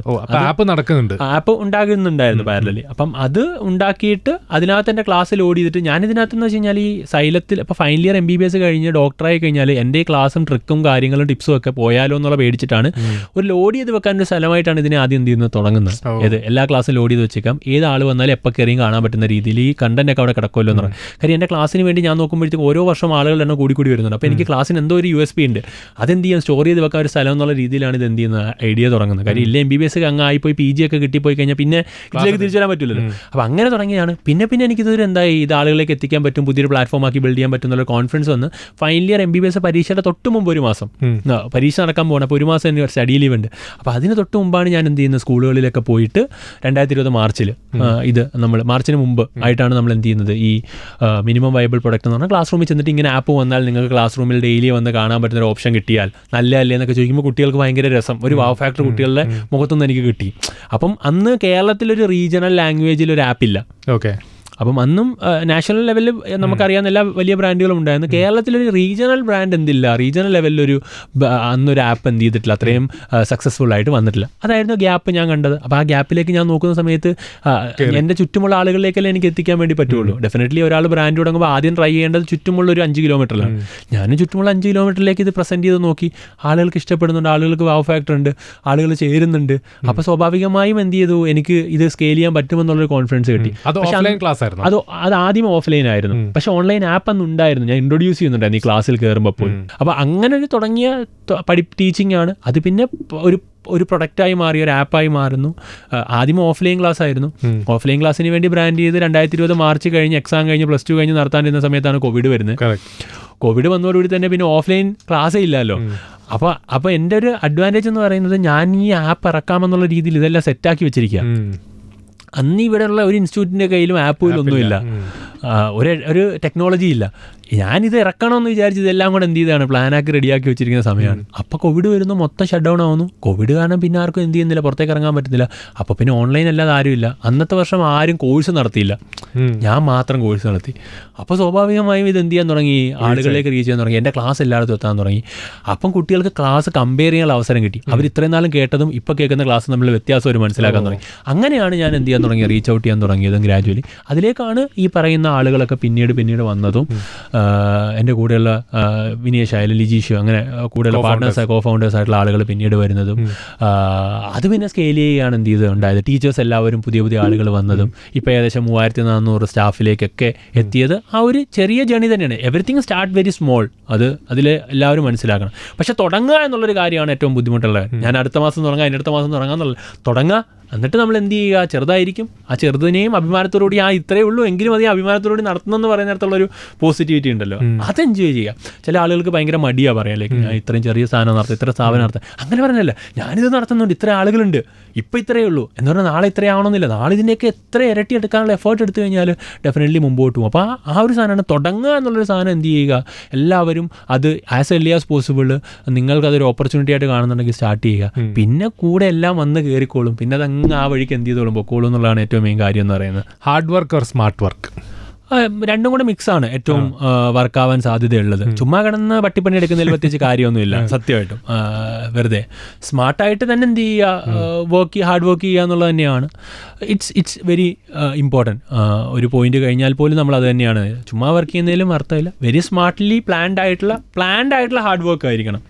ഇറ്റ് ഷുഡ് ബി ഔട്ട്പുട്ട് എന്താണെന്ന് മനസ്സിലാക്കി അതിനുവേണ്ടി ആ ഔട്ട്പുട്ട് കൃത്യമായി എത്തുന്നുണ്ടോ എന്നുള്ള രീതിയിലുള്ള ഹാർഡ് വർക്ക് ചെയ്യുക. അതായത് ഒരു ടോട്ടൽ നമ്മൾ ചെയ്യാനുള്ള കാര്യം എക്സ് ആണെങ്കിൽ അതിനെ സ്പ്ലിറ്റ് ചെയ്യുക. ആ ഫസ്റ്റ് പാർട്ടിന് അത് സ്മാർട്ടായിട്ടുള്ള വർക്കാണ് സ്പ്ലിറ്റ് ചെയ്യുക എന്നുള്ളത്. ആ സ്പ്ലിറ്റിങ്ങിൽ ആദ്യത്തെ ഭാഗം നമ്മൾ സ്മാർട്ടായി ചെയ്യുന്നുണ്ടെങ്കിൽ, ഹാർഡ് വർക്ക് ചെയ്യുന്നുണ്ടെങ്കിൽ, അത് ഔട്ട്കം കറക്റ്റായി കിട്ടിയെങ്കിൽ അടുത്തടുത്ത ചെയ്ത് തുടങ്ങുക. That is A process. അപ്പം സ്മാർട്ടായിട്ടുള്ള ഹാർഡ് വർക്കാണ് ഡെഫിനറ്റ്ലി വേണ്ടത്. നമുക്ക് അതിന് രണ്ടും കൂടെ മിക്സ് ചെയ്യാം. സ്മാർട്ട് ഹാർഡ് വർക്കാണ് എന്ത് ഏറ്റവും വേണ്ട കാര്യം എന്ന് പറയുന്നത്. അന്ന് ഈ കോവിഡിന് മുന്നേ ഈ ആപ്പിൽ ലോഡ് ചെയ്തുകൊണ്ടിരുന്നതൊക്കെ ഈ MBBS ക്രാക്ക് ചെയ്യാനുള്ള അത് തന്നെ കണ്ടന്റ് തന്നെയാണ്. നീറ്റ് UG, അതായത് +2 കഴിഞ്ഞ് നീറ്റിലേക്ക് കയറാനുള്ള ക്ലാസ്സുകൾ തന്നെയാണ് അന്നും ഇട്ടുകൊണ്ടിരിക്കുന്നത്. ഒറ്റയ്ക്ക് തന്നെ വീഡിയോ എടുത്ത് ഒറ്റയ്ക്ക് തന്നെ ഞാൻ അന്നൊരു സിംഗിൾ പേഴ്സൺ ആയിരുന്നു, ഞാൻ വേറെ ആരും ഇല്ലായിരുന്നു. അപ്പം ഞാൻ തന്നെ പോയി ക്യാമറ ഓൺ ചെയ്യും, ഞാനിരുന്ന് ക്ലാസ് എടുക്കും, എന്നിട്ട് ക്യാമറ പോയി ഓഫ് ചെയ്യും, ഇത് കൊണ്ടുപോയി എഡിറ്ററിനൊക്കെ കൊടുക്കും, അവിടുന്ന് എഡിറ്റ് ചെയ്യും, ഞാൻ തന്നെ വന്ന് ഞാൻ തന്നെ അപ്ലോഡ് ചെയ്യും, ഞാൻ തന്നെ മെന്റർഷിപ്പ്, ഞാൻ തന്നെ എല്ലാം. അപ്പോൾ ഇന്ന് സൈലത്തിൽ നടക്കുന്നൊരു വലിയ പ്രോസസ്സ് ഇല്ലേ, ആ ചെറിയ കാര്യം, ആ പ്രോസസ്സിൻ്റെ ഒരു ചെറിയ കാര്യം ഞാനന്ന് ചെയ്തിരുന്നു സ്വന്തമായിട്ട്. അപ്പോൾ എനിക്കിപ്പം ഏത് പ്രോസസ്സ് ആര് പറഞ്ഞാലും ഇതല്ലേ ഇത് എത്രയല്ലേ ഉള്ളൂ എന്ന് എനിക്ക് പറയാൻ പറ്റുന്നൊരു ലെവലിലേക്ക് എനിക്ക് എന്ത് ചെയ്യാൻ വേണ്ടി പറ്റി, അന്ന് തുടങ്ങിയത് കൊണ്ട് എത്താൻ വേണ്ടി പറ്റി. അന്ന് ഞാനതിന് ഹാർഡ് വർക്ക് ചെയ്തു. ഇന്ന് സ്മാർട്ടായിട്ട് ആളുകളെ പ്ലേസ് ചെയ്തിട്ടത് സിസ്റ്റമാക്കിക്കൊണ്ട് എന്ത് ചെയ്യുന്നു, അത് അവർ ഹാർഡ് വർക്ക് ചെയ്യുന്നു എന്നുള്ളത് തന്നെയാണ് ഇപ്പം ചെയ്തുകൊണ്ടിരിക്കുന്ന പ്രോസസ്സ് എന്ന് പറയുന്നത്. മമ്മൂക്ക സൈലത്തിന്റെ ആഡിൽ വന്നപ്പോഴാണ് നമ്മളൊക്കെ ശ്രദ്ധിക്കുന്നത്. ഫസ്റ്റ് ഡെഫിനറ്റ്ലി അതൊരു അതിന് മുന്നേ ഉള്ള അതുവരെയുള്ള സൈലത്തിന്റെ ജേർണി എന്തായിരുന്നു? സൈലം തുടങ്ങിയ ഒരു 6 months ആയിട്ടുണ്ടാവും. ലൈക്ക് യൂട്യൂബ് നന്നായി പോയിട്ടുണ്ടായിരുന്നു. അന്ന് ഈ നീറ്റ് ചെയ്യ ഓഡിയൻസ് അത് നന്നായി അറിഞ്ഞിട്ടുണ്ടായിരുന്നു സൈലം എന്താണെന്ന്. കാര്യം അവരുടെ ഒരു കമ്മ്യൂണിറ്റി, കാര്യം സൈലം എന്ന് പറയുമ്പോൾ ഒരു കമ്മ്യൂണിറ്റി ഡ്രിവൺ ആണ്. കുട്ടികൾക്ക് നന്നായി അറിയാം, പഠിക്കേണ്ടവർക്ക് അറിയാം, അതിന്റെ കണ്ടന്റ് വേണ്ടവർക്ക് ഇതിനെ നന്നായി അറിയാം. അതിൽ കാര്യമില്ല, പ്രത്യേകിച്ച് നാട്ടുകാർ ഉപയോഗിക്കേണ്ട ഒരു കാര്യവും അല്ലല്ലോ സത്യത്തിൽ, അവരറിഞ്ഞാൽ പോരെ. അല്ലാതെ ബാക്കി ബ്രാൻഡിങ് ആണ്. ബ്രാൻഡിങ് എന്ന് പറയുന്നത് നമ്മൾ ടാർഗറ്റ് ഓഡിയൻസിൽ തന്നെ ബ്രാൻഡ് ചെയ്യണമെന്നുള്ളതാണ് ഏറ്റവും ഇമ്പോർട്ടൻ്റ് ആയിട്ടുള്ള കാര്യം. ചുമ്മാ നമ്മൾ എബവ് ദി ലൈൻ എപ്പോഴും ആഡുകളും കാര്യങ്ങളും ചെയ്യുന്നതിൽ മാത്രം കാര്യമില്ല. പക്ഷെ അത് വേണം ഒരു ആസ് എ ഹോൾ ബ്രാൻഡ് നമ്മൾ ചെയ്യുന്ന സമയത്ത്. പക്ഷെ അന്ന് അത് ചെയ്യേണ്ട ആവശ്യമില്ലായിരുന്നു. കാര്യം അന്ന് നീറ്റ് ചെയ്യുക എന്ന് പറഞ്ഞ സെഗ്മെൻറ്റ് മാത്രമേ ഉള്ളൂ. ആ ഓഡിയൻസിലേക്ക് നമുക്ക് അല്ലാതെ തന്നെ എന്ത് ചെയ്യാൻ വേണ്ടി തന്നെ എത്താൻ പറ്റും. പക്ഷെ അത് കഴിഞ്ഞ് അതിന് അടുത്തൊരു ലെവലിലേക്ക് കൊണ്ടുപോകണമെങ്കിൽ ബാക്കിയുള്ള ക്ലാസ്സുകളിലേക്ക് ഇറങ്ങണം, PSCയിലേക്ക് പോകാൻ പോകുന്നു. അപ്പം ഇവിടേക്കെല്ലാം നമ്മൾ പോകുമ്പോൾ ഇതൊരു വൈഡർ ഓഡിയൻസിലേക്ക് റീച്ച് ഔട്ട് ചെയ്യണം, എങ്കിലേ നമുക്ക് എത്താൻ വേണ്ടി പറ്റും. അതിന് നമുക്ക് ഏറ്റവും ഒരു ബ്രാൻഡ് പ്ലേസ്മെൻറ്റിൽ തന്നെ ചെയ്യാൻ പറ്റുന്ന ആളായിരുന്നു നമ്മുടെ മമ്മൂക്ക എന്ന് പറയുന്നത്. ഡെഫിനറ്റ്ലി അത് നമ്മളെ ഭയങ്കരമായിട്ട് ഹെൽപ്പ് ചെയ്തിട്ടുണ്ട്. കാര്യം 170 ദിവസത്തെ കോവിഡിൻ്റെ ഗ്യാപ്പ് കഴിഞ്ഞിട്ടാണ് മമ്മൂക്ക വരുന്നത്. അപ്പോൾ സ്വാഭാവികമായിട്ടും എവിടെയും എന്ത് ചെയ്തിട്ടില്ല, കണ്ടിട്ടില്ല. അപ്പം തിരിച്ചു വരവെന്ന് പറയുന്നത് ഭയങ്കരമായിട്ട് ആളുകൾ എന്ത് ചെയ്തിട്ടുണ്ടായിരുന്നു, ആഘോഷമാക്കാൻ പോകുന്നത്. അത് സൈലത്തിലൂടെയായിരുന്നു വരുന്നത്. അത് ഭയങ്കര എന്താണ് ഒരു പ്ലേസ്മെന്റ് നമുക്ക് അവിടെ നന്നായി കിട്ടിയിട്ടുണ്ട്. ഡെഫിനറ്റ്ലി. പിന്നെ മമ്മൂക്ക നമ്മുടെ ഒരു യങ്സ്റ്റർ ടീം ഇത്രയും നന്നായി വർക്ക് ചെയ്യുന്നതുകൊണ്ട് തന്നെ അത് നല്ലൊരു സപ്പോർട്ടും ആ സമയത്ത് എന്ത് ചെയ്തിട്ടുണ്ടായിരുന്നു നമുക്ക് ചെയ്തുകൊണ്ട് തന്നെ നമുക്കത് മുമ്പോട്ട് കൊണ്ടുപോകാൻ വേണ്ടി അത് പറ്റി. വിത്തിൻ 6 months ആണോ മമ്മൂക്കനെ വെച്ച് ആടെടുത്ത്? അതെ, ഫണ്ട് റേസ് ചെയ്ത് തന്നെയാണ് നമ്മൾ ആ സമയത്ത് ലോക്കൽ ഫണ്ടുകൾ നമ്മൾ ഈ പറയുന്ന നമുക്ക് ചെയ്യാൻ പറ്റുന്ന സ്ഥലങ്ങളിൽ നിന്ന് റേസ് ചെയ്തിട്ട് ലോണായിട്ടും ഒക്കെ റേസ് ചെയ്തിട്ടാണ് നമ്മളത് എന്ത് ചെയ്തിട്ടുണ്ടായിരുന്നത്. ലോൺ എടുത്ത് പരസ്യം ചെയ്തോ? മീൻസ് നമ്മളെ സംബന്ധിച്ചിടത്തോളം നമ്മൾ സൈലത്തിന്റെ ഗ്രോത്തും അങ്ങനെ തന്നെ ആയിരുന്നു. ലൈക്ക് നമുക്ക് ഫണ്ട് ഈ പറയുന്ന പോലെ ഒരു എഡ്യൂക്കേഷൻ സ്ഥാപനമായതുകൊണ്ട് തന്നെ ഇനീഷ്യൽ അക്കാഡമിക്കിന്റെ തുടക്കത്തിൽ തന്നെ വരുമായിരുന്നു. അപ്പോൾ വന്നത് വെച്ചിട്ട് നമുക്ക് എന്ത് ചെയ്യാൻ വേണ്ടി പറ്റും, ഈ പറയുന്ന പോലെ പുതിയ ഇൻസ്റ്റിറ്റ്യൂട്ട്, പുതിയ സെന്റർ തുടങ്ങാനൊക്കെ ആയിട്ട് നമുക്ക് ഫണ്ട് കൂടുതൽ വേണ്ടി വരുമല്ലോ. അപ്പം അതിനൊക്കെ ആയിട്ട് നമ്മൾ ലോണുകൾ കാണുന്നുണ്ടായിരുന്നു. പക്ഷേ ഈ ആഡ് എന്ന് പറയുന്ന ഒരു ബ്രാൻഡ് പ്ലേസ്മെന്റ് തന്നെയായിരുന്നു ആ സമയത്ത് എന്ന് പറയുന്നത്. അത് നമുക്ക് നമ്മൾ അതിന് അത്രത്തോളം ആ സമയത്ത് സപ്പോർട്ട് ചെയ്തുകൊണ്ട് നമുക്കത് പ്ലാൻ ചെയ്ത് ചെയ്യാൻ വേണ്ടി പറ്റി. അപ്പോൾ ആ പ്ലേസ്മെന്റ് കറക്റ്റ്ലി നമ്മൾ എന്ത് ചെയ്തു, ഹെൽപ്പ് ചെയ്തു എന്നുള്ള കാര്യത്തിലൊരു സംശയവുമില്ല. പിന്നെ നമ്മൾ എന്ത് ചെയ്യാൻ തുടങ്ങി, കൃത്യമായി യൂട്യൂബ് എന്ന് പറയുന്ന സ്ട്രാറ്റജി കൃത്യമായി വർക്ക് ചെയ്തിട്ട് അതുകൊണ്ട് നമ്മൾ എന്ത് ചെയ്യാൻ തുടങ്ങി, കമ്മ്യൂണിറ്റി ബിൽഡ് ചെയ്യാൻ വേണ്ടി. യൂട്യൂബ് തന്നെയാണ് ഫസ്റ്റ് സ്റ്റാർട്ട് ചെയ്യുന്ന യൂട്യൂബ് ചാനലാണ്. കാര്യം യൂട്യൂബിന്റെ പൊട്ടൻഷ്യൽ അത്ര വലുതാണെന്നുള്ളത് എനിക്ക് കൃത്യമായി അറിയാമായിരുന്നു. കാര്യം ടാർഗറ്റ് ഓഡിയൻസിനെ കറക്റ്റ് ഒരു സ്ഥലത്ത് കൊണ്ടുവന്നിട്ട് അതിൽ നമ്മൾ എന്താണെന്നുള്ളത് മനസ്സിലാക്കി കൊടുക്കാൻ പറ്റും. ഇതിനപ്പുറം വേറൊരു സാധനം എന്തില്ല, ഫ്രീ ആയിട്ട് നടത്താൻ പറ്റുന്ന ഒന്നുമില്ല. യൂട്യൂബ് അല്ലാതെ നമുക്ക് വേറെ ഒന്നും ചെയ്യാൻ പറ്റില്ല. അപ്പം ഒരു കോസ്റ്റും ഇല്ലല്ലോ, 0 കോസ്റ്റ് അല്ലേ യൂട്യൂബ് ചാനൽ തുടങ്ങാൻ വേണ്ടി. ഒന്നും പ്രത്യേകിച്ച് നമ്മൾ സ്പെൻഡ് ചെയ്യേണ്ട ആവശ്യമില്ല. അങ്ങനെ അത് തുടങ്ങി ഫസ്റ്റ് യൂട്യൂബ് ചാനലിലാണ് സ്റ്റാർട്ട് ചെയ്യുന്നത്. അതിലെ റെസ്പോൺസ് പോസിറ്റീവായിട്ട് മുമ്പോട്ട് വന്നപ്പോൾ തന്നെയാണ് നമ്മൾ ബാക്കി ഓഫ്ലൈനിലേക്കൊക്കെ പോയത്. ഇപ്പോഴും നമ്മൾ ഏത് കാറ്റഗറി തുടങ്ങുമ്പോഴും ഫസ്റ്റ് നമ്മൾ സ്റ്റാർട്ട് ചെയ്യുക യൂട്യൂബ് തന്നെയാണ്. ബിക്കോസ് അതാണ് നമ്മളുടെ എക്സ്പെരിമെൻ്റൽ സ്ഥലം എന്ന് പറയുന്നത്. അവിടെ എങ്ങനെ റെസ്പോൺസ് കിട്ടുന്നു, അവിടെ എങ്ങനെ അതിന് ഇത് കിട്ടുന്നു, അതാണ് നമ്മൾ ആക്ച്വലി ഇതിന് വയബിലിറ്റി നമ്മൾ എന്ത് ചെയ്യുന്ന പഠിക്കുന്ന ഒരു സ്ഥലം എന്ന് പറയുന്നത്. അതിന്നും സൈലം അങ്ങനെ തന്നെയാണ് ചെയ്യുന്നത്. യൂട്യൂബിൽ തുടങ്ങി വെക്കും. മമ്മൂക്ക പരസ്യത്തിൽ അഭിനയിക്കുന്ന കോടികൾ വേണമെന്നാണ് നമുക്ക് കോമൺ മാൻ മനസ്സിലായത്. അത് തന്നെയാണ് 6 months കൊണ്ട് അത്രയും വലുതായി. അല്ല, അത് ഡെഫിനറ്റ്ലി അത് തന്നെയാണ്. പിന്നെ മമ്മൂക്ക ആയതുകൊണ്ട് നമ്മളെ കുറേ സംസാരിച്ചു, അങ്ങനെ കുറേ ഭാഗങ്ങളായിട്ടൊക്കെ മമ്മൂക്ക എന്ത് ചെയ്തു നമ്മളെ കുറേ സപ്പോർട്ട് ചെയ്തിട്ട് നമ്മളത് ചെയ്തത് ഡെഫിനറ്റ്ലി. പക്ഷെ അത് ഭയങ്കര സപ്പോർട്ടീവായിട്ട് തന്നെ നമുക്ക് എന്ത് ചെയ്തിട്ടുണ്ട്, ഫീൽ ചെയ്തിട്ടുമുണ്ട്. അന്ന് നമ്മളെ ഒരുപാട് പ്ലാറ്റ്ഫോംസ് ഈ പറയുന്ന പോലെ ചാനൽ വൈസ് ആണ് 24 എന്ന് നമ്മളെ ഒരുപാട് സപ്പോർട്ട് ചെയ്തിട്ടുണ്ടായിരുന്നു, ചാനൽ വൈസ് ഒക്കെ. അങ്ങനെയൊക്കെയാണ് നമ്മൾ ആദ്യം എന്ത് ചെയ്തൊരു ബ്രാൻഡ് പ്ലേസ് ചെയ്യാൻ വേണ്ടി ഹെൽപ്പ് ചെയ്ത്. പിന്നീട് നമ്മൾ ഈ പറയുന്ന പോലെ അടുത്തൊരു സ്റ്റേജ് ആയപ്പോഴത്തേക്കാണ് സൈലം എന്ന ബ്രാൻഡ് എല്ലാവരിലേക്കും വിസിബിൾ ആയിട്ട്, ഇപ്പോൾ ബ്രാൻഡ് എല്ലാവർക്കും അറിയാം. ഇനി അതിന് ഏറ്റവും ബെറ്റർ ആയിട്ട് എങ്ങനെ പെർഫോം ചെയ്യുന്നു എന്നുള്ളതാണ് ഇനി നോക്കുക. ഇപ്പം ആളുകൾ ഈ പറയുന്ന പോലെ ബ്രാൻഡ് പ്ലേസ് ആയി കഴിഞ്ഞാൽ പിന്നെ നോക്കുക അവിടുത്തെ 2 ടീകളാണ്, ടീച്ചേഴ്സ് ആൻഡ് ടോപ്പേഴ്സ്. ഈ 2 ടീകളാണ് ആളുകൾ എന്ത് ചെയ്യുക, ഉണ്ടോ ഇല്ലയോ എന്ന് നോക്കുന്നത് എഡ്യൂക്കേഷൻ സെക്ടറിൽ. അപ്പം അത് രണ്ടും ഉണ്ടായി കഴിഞ്ഞാൽ ഡെഫിനറ്റ്ലി ആ ബ്രാൻഡും അവിടെ ഉള്ളപ്പോഴത്തേക്കും that will go like anything എന്നുള്ളത് തന്നെയാണ്. അതാണ് നമ്മളിപ്പോൾ എന്ത് ചെയ്തുകൊണ്ടിരിക്കുന്നത്, ഏറ്റവും ബെറ്റർ ആക്കിക്കൊണ്ടിരിക്കുന്നത് ഓരോ വർഷവും കഴിയുമ്പോൾ. നമ്മളൊരു ബിസിനസ് അതിന്റെ ഒരു ഇനിഷ്യൽ സ്റ്റേജിനെ പറ്റി പറയാറുണ്ട്. ഞാനിങ്ങനെ 1 ലക്ഷം രൂപ കടമായിട്ടാണ് ചെയ്തത്, അച്ഛനെടുത്ത് കാശ് വാങ്ങി അല്ലെങ്കിൽ കൂട്ടുകാരെടുത്ത് കാശ് വാങ്ങി ലോൺ എടുത്ത്. ഇപ്പൊ ഇനീഷ്യൽ ഇൻവെസ്റ്റ്മെന്റ് എന്തായിരുന്നു ആനന്ദിന്റെ? ഹാർഡ് വർക്ക് ആയിരുന്നോ അതോ? അല്ല, ഇനീഷ്യൽ ഇൻവെസ്റ്റ്മെന്റ് എന്ന് പറയുന്നത് ഒരു MBBS എന്ന് പറയുന്ന വലിയൊരു ഓപ്പർച്യൂണിറ്റിയാണ്. MBBS കഴിഞ്ഞാൽ സെറ്റിൽ ആകാൻ വേണ്ടി. ആ MBBS ഫൈനൽ ഇയർ വെച്ചിട്ട് ഹൗസ് ഏജൻസി കയറാണ്ട് ഇട്ടെറിഞ്ഞിട്ടാണ് ഞാൻ എന്ത് ചെയ്യുന്നത്, പഠിപ്പിക്കാനെന്ന് പറഞ്ഞ് ഈ പരിപാടിക്ക് ഇറങ്ങുന്നത്. അത് തന്നെയാണ് എൻ്റെ ഏറ്റവും വലിയ ഇൻവെസ്റ്റ്മെന്റ് എന്ന് പറയുന്നത്. അതായത് ഇപ്പം 1 കോടി രൂപ വേണം MBBS ഗവൺമെന്റ് മെഡിക്കൽ കോളേജ് പൈസ കൊടുത്താലും കിട്ടൂല, 1 കോടി രൂപ എടുത്താലും കിട്ടൂല. കാര്യം അത് മാർക്കിന്റെ ബേസിന് മാത്രമേ കിട്ടുള്ളൂ. അപ്പം അങ്ങനെ ഒരു സ്ഥലത്ത് നിന്ന് കോടികൾ വിലയുള്ളൊരു സാധനം ഞാനിപ്പോൾ ഇനി അങ്ങോട്ട് മുമ്പോട്ട് പോകുന്നില്ല എന്ന് പറഞ്ഞ് എടുത്ത് മാറ്റി വെച്ചിട്ട് ഇപ്പുറത്ത് ഇറങ്ങുമ്പോൾ ഇതൊരു ഡു ഓർ ഡൈ പരിപാടിയാണ്. ഇത് കളി ജയിച്ചില്ലെങ്കിൽ എന്താണ് നഷ്ടപ്പെടാൻ പോകുന്ന വലിയൊരു നഷ്ടം ഉണ്ടാകും. തിരിച്ച് പോകാൻ പറ്റുമായിരിക്കാം, പക്ഷേ അതിനെ പോകാൻ പറ്റും. Plan B is always there. പക്ഷേ ആ ഒരു ഇൻവെസ്റ്റ്മെന്റ് എന്ന് പറഞ്ഞാൽ അതൊരു ഗ്യാപ്പ് വരും ഭയങ്കരമായിട്ട്. ചിലപ്പോൾ തിരിച്ചു പോയാൽ എന്താവുന്ന പോലെ അറിയാത്തൊരു സ്ഥലമാണ്. പക്ഷേ ആ ഒരു ഇൻവെസ്റ്റ്മെന്റ് തന്നെയാണ് ഇങ്ങോട്ട് വരുന്ന സമയത്ത് എന്നെ സംബന്ധിച്ചിടത്തോളം മുമ്പോട്ട് പോയത്. അതിനോടൊപ്പം എനിക്ക് ആദ്യം ഇപ്പോൾ പൈസ എന്നവരുടെ കൂട്ടത്തിൽ ചേച്ചി ഉണ്ടായിരുന്നു, ഒരു സാറുണ്ടായിരുന്നു. അവരുടെയൊക്കെ കയ്യിൽ നിന്ന് പൈസ വാങ്ങി തന്നെയാണ് തുടങ്ങി. എൻ്റെ കയ്യിൽ 1 രൂപയും വന്ന് എടുക്കാനില്ലായിരുന്നു സത്യത്തിൽ. അങ്ങനെയാണിത് തുടങ്ങുന്നത്. 1 രൂപ ഇല്ലാണ്ട് തുടങ്ങി തന്നെയാണ് ഈ പറയുന്ന ലെവലിലേക്ക് നമുക്ക് എത്താൻ വേണ്ടി പറ്റിയെന്നുള്ള ഒരു സംശയം എനിക്കില്ല. അപ്പോൾ ആർക്കും പറ്റും. അതാണ് ഞാൻ പറഞ്ഞത്, മോട്ടിവേഷൻ ഇറ്റ്സിലേക്ക് പറയാൻ വേണ്ടി പറ്റി. എനിക്ക് പറ്റും എങ്കിൽ നിങ്ങൾക്കും പറ്റും, അതാണ് എന്നുള്ളത് തന്നെയാണ് എനിക്ക് പറയാനുള്ളത്. സൂപ്പർ.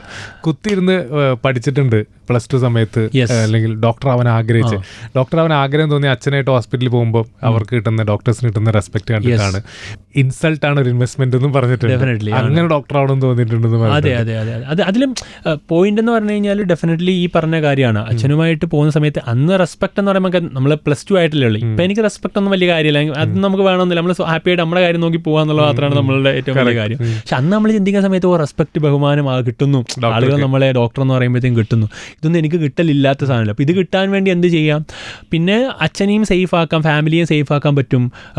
അച്ഛന് ഭയങ്കര ഹെൽത്ത് ഇഷ്യൂസ് ഉണ്ട്. അപ്പോൾ ഞാൻ അതിലേക്ക് എത്തിക്കഴിഞ്ഞാൽ അച്ഛനെ സേഫ് ആക്കാൻ പറ്റുന്ന ഒരു സ്ഥലമാണല്ലോ ഈ പറയുന്ന പോലെ. MBBS ഡോക്ടർ ആകുമ്പോൾ അവിടെ നമുക്ക് ഗവൺമെന്റ് മെഡിക്കൽ കോളേജിൽ ആലപ്പുഴയിലായിരുന്നു. അപ്പോൾ അവിടെ സെപ്പറേറ്റ് നമുക്ക് ക്വാർട്ടേഴ്സ് ഒക്കെ ഉണ്ട്, മീൻസ് നമുക്ക് നിൽക്കാൻ വേണ്ടി റൂമൊക്കെ ഉണ്ട്, സെപ്പറേറ്റ് റൂമൊക്കെ. ഇതൊന്നും സാധാരണ ആൾക്ക് കിട്ടുന്നതല്ല. അപ്പം അതൊക്കെ കിട്ടുമല്ലോ എന്നുള്ള പ്രതീക്ഷയിൽ തന്നെയാണ് ഞാൻ എന്ത് ചെയ്തിട്ടുള്ളത്. എങ്ങനെയെങ്കിലും വൈറ്റ് കോട്ട് കിട്ടണമെന്ന് വെച്ചിട്ട് തന്നെയാണ് പഠിച്ചിട്ടുള്ളത്. അപ്പം അത് ഇൻസൾട്ട് എന്ന് പറയാൻ വേണ്ടി ഇപ്പം എൻ്റെ ഫാമിലിയിൽ ഒരു ഡോക്ടറും ഇല്ല, MBBS കാര്യം എൻ്റെ ഫാമിലി ഇല്ലല്ലോ. അപ്പം നമ്മുടെ കൂടുതൽ ആളുകൾ ഉൾപ്പെടെ നാട്ടുകാർ ഉൾപ്പെടെ ചോദിക്കുമല്ലോ, ഇവനെന്തിനീ പരിപാടിക്ക് പോകുന്നതെന്ന് അന്നും ആളുകൾ ചോദിക്കുമല്ലോ. അത് ഡെഫിനറ്റ്ലി ഒരു വലിയ ഇൻസൾട്ട് തന്നെയല്ലേ. നമ്മൾ എങ്ങനെങ്കിലും എന്ത് ചെയ്യണം, പ്രൂവ് ചെയ്ത് കാണിക്കണം എന്ന് പറഞ്ഞാൽ അവരോട് അപ്പം പോയി അവരോട് ചീത്ത പറയുകയോ ഒന്നുമല്ല. നമ്മൾ വെയിറ്റ് ചെയ്യുക. ഞാൻ എപ്പോഴും പറയും, നമുക്കൊരു ഹൈബർനേഷൻ ഫേസ് ഉണ്ടാവണം. ഒരു ഹൈ കഴിഞ്ഞാൽ അടുത്തൊരു ഹൈബർനേഷൻ ഫേസ് ഉണ്ടാകും. ആ ഹൈബർനേഷൻ ഫേസിൽ നമ്മൾ ഇങ്ങനെ ഇരുന്ന് പണിയെടുക്കുക. എന്നിട്ട് എപ്പോൾ നമുക്ക് ടെൻഷൻ തോന്നുമ്പോഴും പ്രഷർ തോന്നുമ്പോഴും ഹൈബർനേഷൻ ഫേസിൽ ഉണ്ടാകാൻ പോകുന്ന സക്സസിനെയും ആ ഒരു കാര്യത്തിനെ ഇങ്ങനെ ഇമാജിനേഷൻ ചെയ്തുകൊണ്ടേ ഇരിക്കുക. അത് ആരോടും പോയി പറയാതിരിക്കുക. ചെയ്യേണ്ട കാര്യത്തിന് വേണ്ടി എന്ത് ചെയ്യുക, വർക്ക് ചെയ്ത് ആ പോയിന്റ് എത്തുമ്പോൾ എന്ത് ചെയ്യുക, അതിൻ്റെ ഹൈ അങ്ങ് എൻജോയ് ചെയ്യുക എന്നുള്ളത് തന്നെയാണ്. അങ്ങനെ തന്നെയാണ് ഞാൻ എന്ത് ചെയ്തിട്ടുള്ളത്, ആ സമയത്ത് ചെയ്തിട്ടുള്ളത്. ഇപ്പം ഡോക്ടർ ആവുമെന്നുള്ളത് ഞാൻ സ്വപ്നം കണ്ടിട്ടുണ്ട്. ആ ഡോക്ടർ ആവുന്ന സമയത്ത് എന്തൊക്കെ ആകുമെന്നുള്ള കാര്യം ഞാൻ സ്വപ്നം കണ്ടിരുന്നു. അതിനുവേണ്ടിയാണ് ഓരോ ദിവസവും ഞാൻ എന്ത് ചെയ്ത് മുമ്പോട്ട് പഠിച്ച് പോകുമ്പോഴും രാത്രി ഈ പറയുന്ന 2 മണിക്ക് ഞാൻ കിടക്കും, ചിലപ്പോൾ 4 മണിക്ക് എഴുന്നേക്കും. കാര്യം എനിക്ക് തീർക്കണം. എൻ്റെ ടെൻഷൻ എന്ന് പറഞ്ഞാൽ കൂടെയുള്ള അതിൻ്റെ കോമ്പറ്റേറ്റീവ് എക്സാം ആണല്ലോ, കൂടെയുള്ളവരൊക്കെ പഠിക്കുമായിരിക്കും. അപ്പം ഞാൻ പഠിക്കാതെ പറ്റില്ല എന്നുള്ള ടെൻഷൻ ഉണ്ടല്ലോ. പിന്നെ എനിക്കത് അവിടെ എത്തണം. പല ആളുകളും കുറേ ആളുകൾ പോയിട്ട് കിട്ടാത്തതാണ്, നിനക്ക് കിട്ടുമോ എന്ന് ചോദിക്കുന്നവരുണ്ടാവുമല്ലോ. നമ്മളൊന്നും ഒരിക്കലും അർഹതപ്പെട്ടവരല്ലാന്ന് ചിന്തിക്കുന്നതാണ് മെജോറിറ്റി ആൾക്കാരും. എൻ്റെ ഒരു കൂട്ടുകാരൻ എനിക്ക് കഴിഞ്ഞ ദിവസം അയച്ച മെസ്സേജ് ഞാനിത് കഴിയുമ്പോൾ കാണിച്ചു തരാം. നീയൊക്കെ ഇത്ര എത്തുമെന്ന് ഞാൻ വിചാരിച്ചിട്ടേ ഇല്ല എന്നയച്ച ആളുകളുണ്ട്. സത്യം. +2 എൻ്റെ കൂടെ പഠിച്ച ആളാണ്. ഞാൻ ആ ഒരു ലോങ് മെസ്സേജ് ഞാൻ റിപ്ലൈ ഒന്നും കൊടുത്തില്ല. എന്തെങ്കിലും ഞാനിങ്ങനെ എനിക്ക് ഈ പറയുന്ന പോലെ എൻ്റെ ബാച്ചിലല്ലായിരുന്നു, വേറൊരു സ്ഥലത്ത് കൊടുത്താണ്. ഞാൻ പറഞ്ഞു ഇതൊന്നും ഇവിടെ എത്തുമെന്ന് പറഞ്ഞാൽ എനിക്ക് അസൂയ തോന്നുന്നു എന്ന് പറഞ്ഞു. നമുക്ക് ഗൂസ് ബംസ് വരും. ഞാൻ സത്യമാണ്, ഞാൻ പോലും എന്നെ തിരിഞ്ഞ് നോക്കി പ്ലസ് ടു കാരനായി ഞാൻ ഇവിടെ എത്തുമോ എന്ന് ചോദിച്ചാൽ ചിലപ്പോൾ ഞാൻ എത്തുമെന്ന് അന്ന് ഞാൻ ഇത്രയൊന്നും എത്തുമെന്ന് വിചാരിച്ചിട്ടുണ്ടാവില്ല. അന്ന് ഞാൻ കണ്ടൊരു സ്വപ്നം ആയിത്തൊരു സ്വപ്നമാണ്. ആ സ്റ്റെപ്പിലെത്തുമ്പോൾ അടുത്ത സ്വപ്നം എന്ത് ചെയ്യാം, നമുക്ക് അടുത്ത ലെവൽ കാണാം, അതിന് വേണ്ടി വർക്ക് ചെയ്യാം. ഹൈബർനേഷൻ ഫേസ് വർക്ക് ചെയ്യുക, പുറത്തേക്ക് ഇറങ്ങുക. ഈ ഒരു സാധനമാണ് നമ്മൾ ലൈഫിൽ ഞാൻ ഫോളോ ചെയ്തുകൊണ്ടിരിക്കുന്നത്. ചുമ്മാ എല്ലാവരോടും പോയി ഞാൻ ഇത് ചെയ്യാൻ പോകുമെന്ന് പറയല്ല. ഞാൻ ചെയ്യാൻ പോകുന്ന കാര്യങ്ങൾ ഹൈഡ് ചെയ്ത് വെച്ച് ഞാൻ അതിന് വേണ്ടി ഇങ്ങനെ വർക്ക് ചെയ്യും. വളരെ കുറച്ച് ആളുകളോട് മാത്രം എന്ത് ചെയ്യുക, സംസാരിക്കുക ഇതിനെക്കുറിച്ച്. അതിങ്ങനെ ഐഡിയ ജനറേറ്റ് ചെയ്തിട്ട് നമ്മൾ അതിന് വേണ്ടിയുള്ള എഫേർട്ട് ഡേ ബൈ ഡേ എടുത്തെടുത്ത് സാധനം ഹൈ ആക്കി എന്ത് ചെയ്യുക, പുറത്തിടുക എന്നുള്ളത് തന്നെയാണ് ഞാൻ എൻജോയ് ചെയ്യുന്നത്. വെറുതെ ബിസിനസ്സിലേക്ക് ഇറങ്ങിയല്ല, സ്റ്റാർട്ടപ്പ് എന്താണെന്ന് പഠിക്കാനൊക്കെ പോയിട്ടുണ്ട്. ഞാൻ പോയിട്ടുണ്ട് ഡെഫിനറ്റ്ലി. GSF എന്നൊക്കെ പറഞ്ഞ കുറേ കമ്മ്യൂണിറ്റീസ് ഉണ്ട് ഈ സ്റ്റാർട്ടപ്പ് എന്താണെന്ന് പഠിപ്പിക്കുന്ന. ഒരുപാട് വെഞ്ചർ ക്യാപിറ്റലിസ്റ്റ് എന്ന് പറയും. അതായത് ഈ ക്യാപിറ്റലിസ്റ്റുകൾ എന്ന് പറഞ്ഞാൽ ഫണ്ട് ഇടുന്ന ആളുകൾ, VC ഫണ്ട് ചെയ്യുന്ന ആളുകൾ. അപ്പം അങ്ങനെ വെഞ്ചർ ക്യാപിറ്റലിസ്റ്റ് ആയിട്ടുള്ള ആളുകൾ, ഏഞ്ചൽ ഇൻവെസ്റ്റേഴ്സ് ഒക്കെ ഉള്ള ആളുകളൊക്കെ ഉണ്ട്. അപ്പം അവരുടെ ഒരു ഗ്രൂപ്പ് ഈ ടീച്ചിങ് ക്ലാസ്സുകൾ നടത്തും അവർ. അപ്പോൾ അതിൽ ഞാൻ എന്ത് ചെയ്തിട്ടുണ്ടായിരുന്നു, ഏഞ്ചൽ ഇൻവെസ്റ്റേഴ്സിൻ്റെ ഒരു ഗ്രൂപ്പിൽ എൻ്റെ വേറൊരു സ്റ്റാർട്ടപ്പ് ഫൗണ്ടറായിട്ടുള്ള ഒരു എടെക് ഫൗണ്ടർ തന്നെ ആയിട്ടുള്ള ദീപു സബിൻ എന്ന് പറഞ്ഞ ഒരു മാരോഡ് ഒരു എടെക് ഫൗണ്ടർ ഉണ്ട്. അപ്പോൾ ആളുമായിട്ട് ഞാൻ ചാറ്റ് ചെയ്തൊക്കെ അങ്ങനെ സംസാരിച്ച് കഴിഞ്ഞപ്പോൾ ആളെനിക്ക് സജസ്റ്റ് ചെയ്തിട്ടാണ് ഞാൻ എന്ത് ചെയ്യുന്നത്, അങ്ങനെ പോയി അവിടെ ചേർന്ന് അവിടെയാണ് ഞാൻ എന്ത് ചെയ്യുന്നത്, ഇതെന്താണെന്നൊക്കെ പഠിച്ചു തുടങ്ങിയത്. മനസ്സിലാക്കണമല്ലോ നമ്മൾ എന്താണ് കാര്യങ്ങളെന്നൊക്കെ ഉള്ളത്. അപ്പം പിന്നെ അത് അവിടെ പഠിച്ചതിനേക്കാളൊക്കെ കൂടുതൽ എക്സ്പീരിയൻസിലാണ് ഇപ്പം ഏറ്റവും കൂടുതൽ നമ്മൾ പഠിച്ചിട്ടുള്ള കാര്യം എന്ന് പറയുന്നത്. പക്ഷേ തിയറി എന്താണെന്നുള്ള കാര്യം അറിയാം. അത് നമ്മൾ എക്സ്പീരിയൻസിലേക്ക് വരുന്ന സമയത്ത് തമ്മിൽ ലിങ്ക് ചെയ്യുമല്ലോ. ഇതായിരുന്നു എന്ന് പറഞ്ഞ കാര്യം ഇപ്പം ഇങ്ങനെ വരുന്നുണ്ടെന്നൊക്കെ ഉള്ളൊരു സാധനം ഉണ്ടല്ലോ. അത് പഠിച്ചിട്ടിറങ്ങണമെന്ന് ഞാൻ ഒരിക്കലും പറയില്ലേ. പഠിക്കാനതിനകത്തൊന്നുമില്ല. നമ്മൾ നല്ലൊരു സാധനമാണ് ഉണ്ടാക്കുന്നത്, ആളുകൾക്ക് വേണ്ട സാധനമാണെങ്കിൽ ഡെഫിനറ്റ്ലി ആ പ്രൊഡക്റ്റായി, മിനിമം വയബിൾ പ്രൊഡക്റ്റായി. ഇതിനെ ഇനി ഇറക്കുന്ന സമയത്ത് മാർക്കറ്റ് ചെയ്യുക എന്നുള്ളതാണ്. അത് ഏറ്റവും ബെസ്റ്റായിട്ട് എങ്ങനെ മാർക്കറ്റ് ചെയ്യുക എന്നുള്ളത് എന്ത് ചെയ്യുക, പഠിക്കുക, മുമ്പോട്ട് പോകുക എന്നുള്ളത് തന്നെയാണ്. പഠിച്ചിട്ടിറങ്ങിയ കുറേ ഉപയോഗങ്ങളുണ്ട്. ഇപ്പം നമ്മളൊരിക്കലും ഈ സ്റ്റാർട്ടപ്പ് ഒക്കെ തുടങ്ങുന്ന സമയത്ത് സ്കെയിലബിൾ ആയിട്ടുള്ള സ്റ്റാർട്ടപ്പ് ആണെങ്കിൽ നമ്മുടെ കയ്യിൽ നിന്നൊന്നും ഫണ്ട് എടുക്കാതെ തന്നെ ഇപ്പോൾ എന്ത് ചെയ്യാൻ വേണ്ടി പറ്റും, നമുക്ക് തുടങ്ങാൻ വേണ്ടി പറ്റും. ഇപ്പോൾ ആളുകളുടെ കയ്യിൽ ഫണ്ട് ഒരുപാടുള്ള കോടിക്കണക്കിന് രൂപയുള്ള VC ആളുകളുണ്ടാവും. ഏഞ്ചൽ ഇൻവെസ്റ്റേഴ്സും വെഞ്ചർ ക്യാപിറ്റലിസ്റ്റ് ആയിട്ടുള്ള ആളുകളുണ്ട്. VCs കാണൂല്ലേ, ഏഞ്ചൽ ഇൻവെസ്റ്റേഴ്സ് ഇൻവെസ്റ്റ് ചെയ്യും. ഐഡിയക്കാണ് വില. ആ ഐഡിയ നല്ലതാണെങ്കിൽ അവരെന്ത് ചെയ്യും, ഇൻവെസ്റ്റ് ചെയ്യും. ഇപ്പം ഭയങ്കര ഒരു അത്രയും വലിയ ഒരു ബൂമുള്ള സമയമല്ല. ബൂമുള്ള സമയം ഉണ്ടായിരുന്നു, ഇപ്പോൾ ബൂം കുറവാണ്. പക്ഷെ ഇപ്പോഴും AI ടെക്നോളജി ബാക്കിയുള്ള കാര്യങ്ങളിലൊക്കെ നല്ല കാര്യങ്ങൾ ചെയ്യുന്ന ആളുകൾക്ക് ഇപ്പോഴും എന്ത് ചെയ്യുന്നുണ്ട്, ഐഡിയയ്ക്ക് ഫണ്ട് കിട്ടുന്നുണ്ട്. അപ്പോൾ ആ ഐഡിയയ്ക്ക് ഫണ്ട് ചെയ്യാൻ ആളുകളുണ്ട്, വാല്യുവേഷൻ ഇട്ട് അതിന് ഫണ്ട് ചെയ്യാനുണ്ട്. അതെല്ലാം നിങ്ങളൊരു കുറച്ച് റവന്യൂ ഉണ്ടാക്കി കഴിഞ്ഞാൽ ആ റവന്യൂ വെച്ചിട്ട് വാല്യുവേഷൻ വെച്ചിട്ട് ഇൻവെസ്റ്റ് ചെയ്യാനും നിങ്ങളുടെ കൂടെ വരാനും അവർ ഒരിക്കലും നിങ്ങളുടെ കമ്പനി എടുക്കാൻ വരുന്നവരല്ല. അവരാ പൈസ തരുന്നു, ആ പൈസ നിങ്ങൾ വെച്ചുകൊണ്ട് കൂടുതൽ ബിസിനസ് ചെയ്തിട്ട് അതിൻ്റെ കമ്പനിയുടെ വാല്യൂ കൂടിയിട്ട് ഒരു പോയിന്റിൽ അവരിട്ട പൈസ ഇത്ര ഇരട്ടിയായിട്ട് എക്സിറ്റ് ചെയ്യാൻ വരുന്ന ആളുകളാണ്. അപ്പോൾ അങ്ങനെ ഒരുപാട് ആളുകളുണ്ട്. 10 രൂപ ഇട്ട് കുറച്ച് കഴിയുമ്പോൾ അതൊരു 100 രൂപയായിട്ട് പുറത്തിറങ്ങാൻ വേണ്ടി എക്സിറ്റ് ചെയ്യാൻ വേണ്ടി വരുന്ന ആളുകളുണ്ട്. അപ്പം അങ്ങനെ അവരുടെ ചിന്ത എന്താ, 10 രൂപ ഞാൻ ഇടുമ്പോൾ ഇവനിത് 100 രൂപയ്ക്ക് തന്നെ എനിക്കൊരു എക്സിറ്റ് തരുമോ എന്നുള്ളതാണ് അവരുടെ പ്രധാന ആലോചന എന്ന് പറയുന്നത്. അപ്പോൾ അങ്ങനെയുള്ള ഐഡിയ ആണ് നിങ്ങൾക്കെങ്കിൽ തരാൻ ആളുകൾ ഒരുപാട് പേരുണ്ട്. ഇന്ത്യയിലും കേരളത്തിലും ഇന്ത്യയിലും ഒക്കെ ആയിട്ടുണ്ട്. ഈ കേരള സ്റ്റാർട്ടപ്പ് മിഷനൊക്കെ അതിന് ഒരുപാട് ഹെൽപ്പ് ചെയ്യുന്നുണ്ട്. ഇപ്പം അതിനെക്കുറിച്ച് പഠിച്ചാൽ കൂടുതൽ നല്ലതാണ്. ഈ സ്റ്റാർട്ടപ്പ് എക്കോസിസ്റ്റം, ലിങ്ക്ഡിനിൽ അങ്ങനത്തെ ഒരു എക്കോസിസ്റ്റം ഒക്കെ ഉണ്ട്. അതൊക്കെ ഒന്ന് മനസ്സിലാക്കി വരുന്നതൊക്കെ വളരെ നല്ലതായിരിക്കും. ക്ലാസ് ആദ്യം ചെന്നപ്പം ആരും തന്നിട്ടില്ല. കാര്യം ഒരുപാട് നമ്മൾ ഇപ്പം അതെപ്പോഴും ഇൻവെസ്റ്റേഴ്സ് അങ്ങനെ തന്നെ നമ്മളെ ഭയങ്കര ഡീമോട്ടിവേറ്റ് ചെയ്യും. കാര്യം അവരെ സംബന്ധിച്ചിടത്തോളം അവർക്ക് എപ്പോഴും നമ്മുടെ വാല്യുവേഷൻ കുറച്ച് എൻ്റർ ചെയ്യുക എന്നുള്ളതാണ് അവരുടെ ആഗ്രഹം എന്ന് പറയുന്നത്. അപ്പോൾ അന്ന് ഭയങ്കരമായിട്ട് ഡീമോട്ടിവേറ്റ് ചെയ്തിട്ട് ഒരുപാട് ആളുകളുണ്ട്. പിന്നീട് എനിക്ക് ഓപ്ഷൻ ഉണ്ടോ എന്ന് ചോദിച്ചു വന്നവരുമുണ്ട്. പക്ഷെ അന്ന് ഓപ്ഷൻസ് ഒന്നും ഇല്ലാതായി പോയിട്ടുണ്ട്. റൈറ്റ്, ഞാൻ വേറൊരു രീതിയിൽ സ്കെയിൽ ചെയ്ത് കഴിഞ്ഞപ്പോഴത്തേക്ക്. പക്ഷേ ആദ്യമേ അതിന് സംശയം പറഞ്ഞ ഒരുപാട് ആളുകളുണ്ട്. പക്ഷേ ഞാൻ പ്രൂവ് ചെയ്ത് കാണിച്ചിട്ട് പ്രൂവൺ ആണ്, ഐ ക്യാൻ ഡു ഇറ്റ് എന്നുള്ളത് ഞാൻ പ്രൂവ് ചെയ്ത് കാണിച്ചിട്ടുണ്ട്. ഇപ്പം എനിക്ക് അതിന് അങ്ങനത്തെ ഒരു അങ്ങോട്ട് പോകേണ്ട ആവശ്യമില്ല, ഇങ്ങോട്ട് വരുന്ന ആളുകളാണ് ഏറ്റവും കൂടുതലുള്ളതെന്ന് പറയുന്നത്. പക്ഷെ ഇപ്പോൾ നമുക്ക് ഫണ്ടിൻ്റെ ആവശ്യമോ കാര്യങ്ങളോ ഒന്നും ഇല്ലാതിരിക്കുകയാണ് സ്വസ്ഥമായിട്ട്. അങ്ങനത്തെ ഒരു സ്റ്റേജിലേക്ക് നമ്മളെപ്പോഴാണ് പക്ഷേ ഇൻവെസ്റ്റ്മെന്റ് വേണം തീരുമാനിക്കേണ്ടത്? അല്ല, വേണം എന്ന് തീരുമാനിക്കുന്നതെന്ന് പറഞ്ഞു കഴിഞ്ഞാൽ ഡെഫിനറ്റ്ലി നമുക്ക് ഒരു പോയിന്റ് വരെ നമ്മൾ എത്തി. അപ്പം ആ പോയിന്റ് കഴിഞ്ഞാൽ നമുക്കിനി ഇതിനെ സ്കെയിൽ ചെയ്യാൻ വേണ്ടി പറ്റില്ല.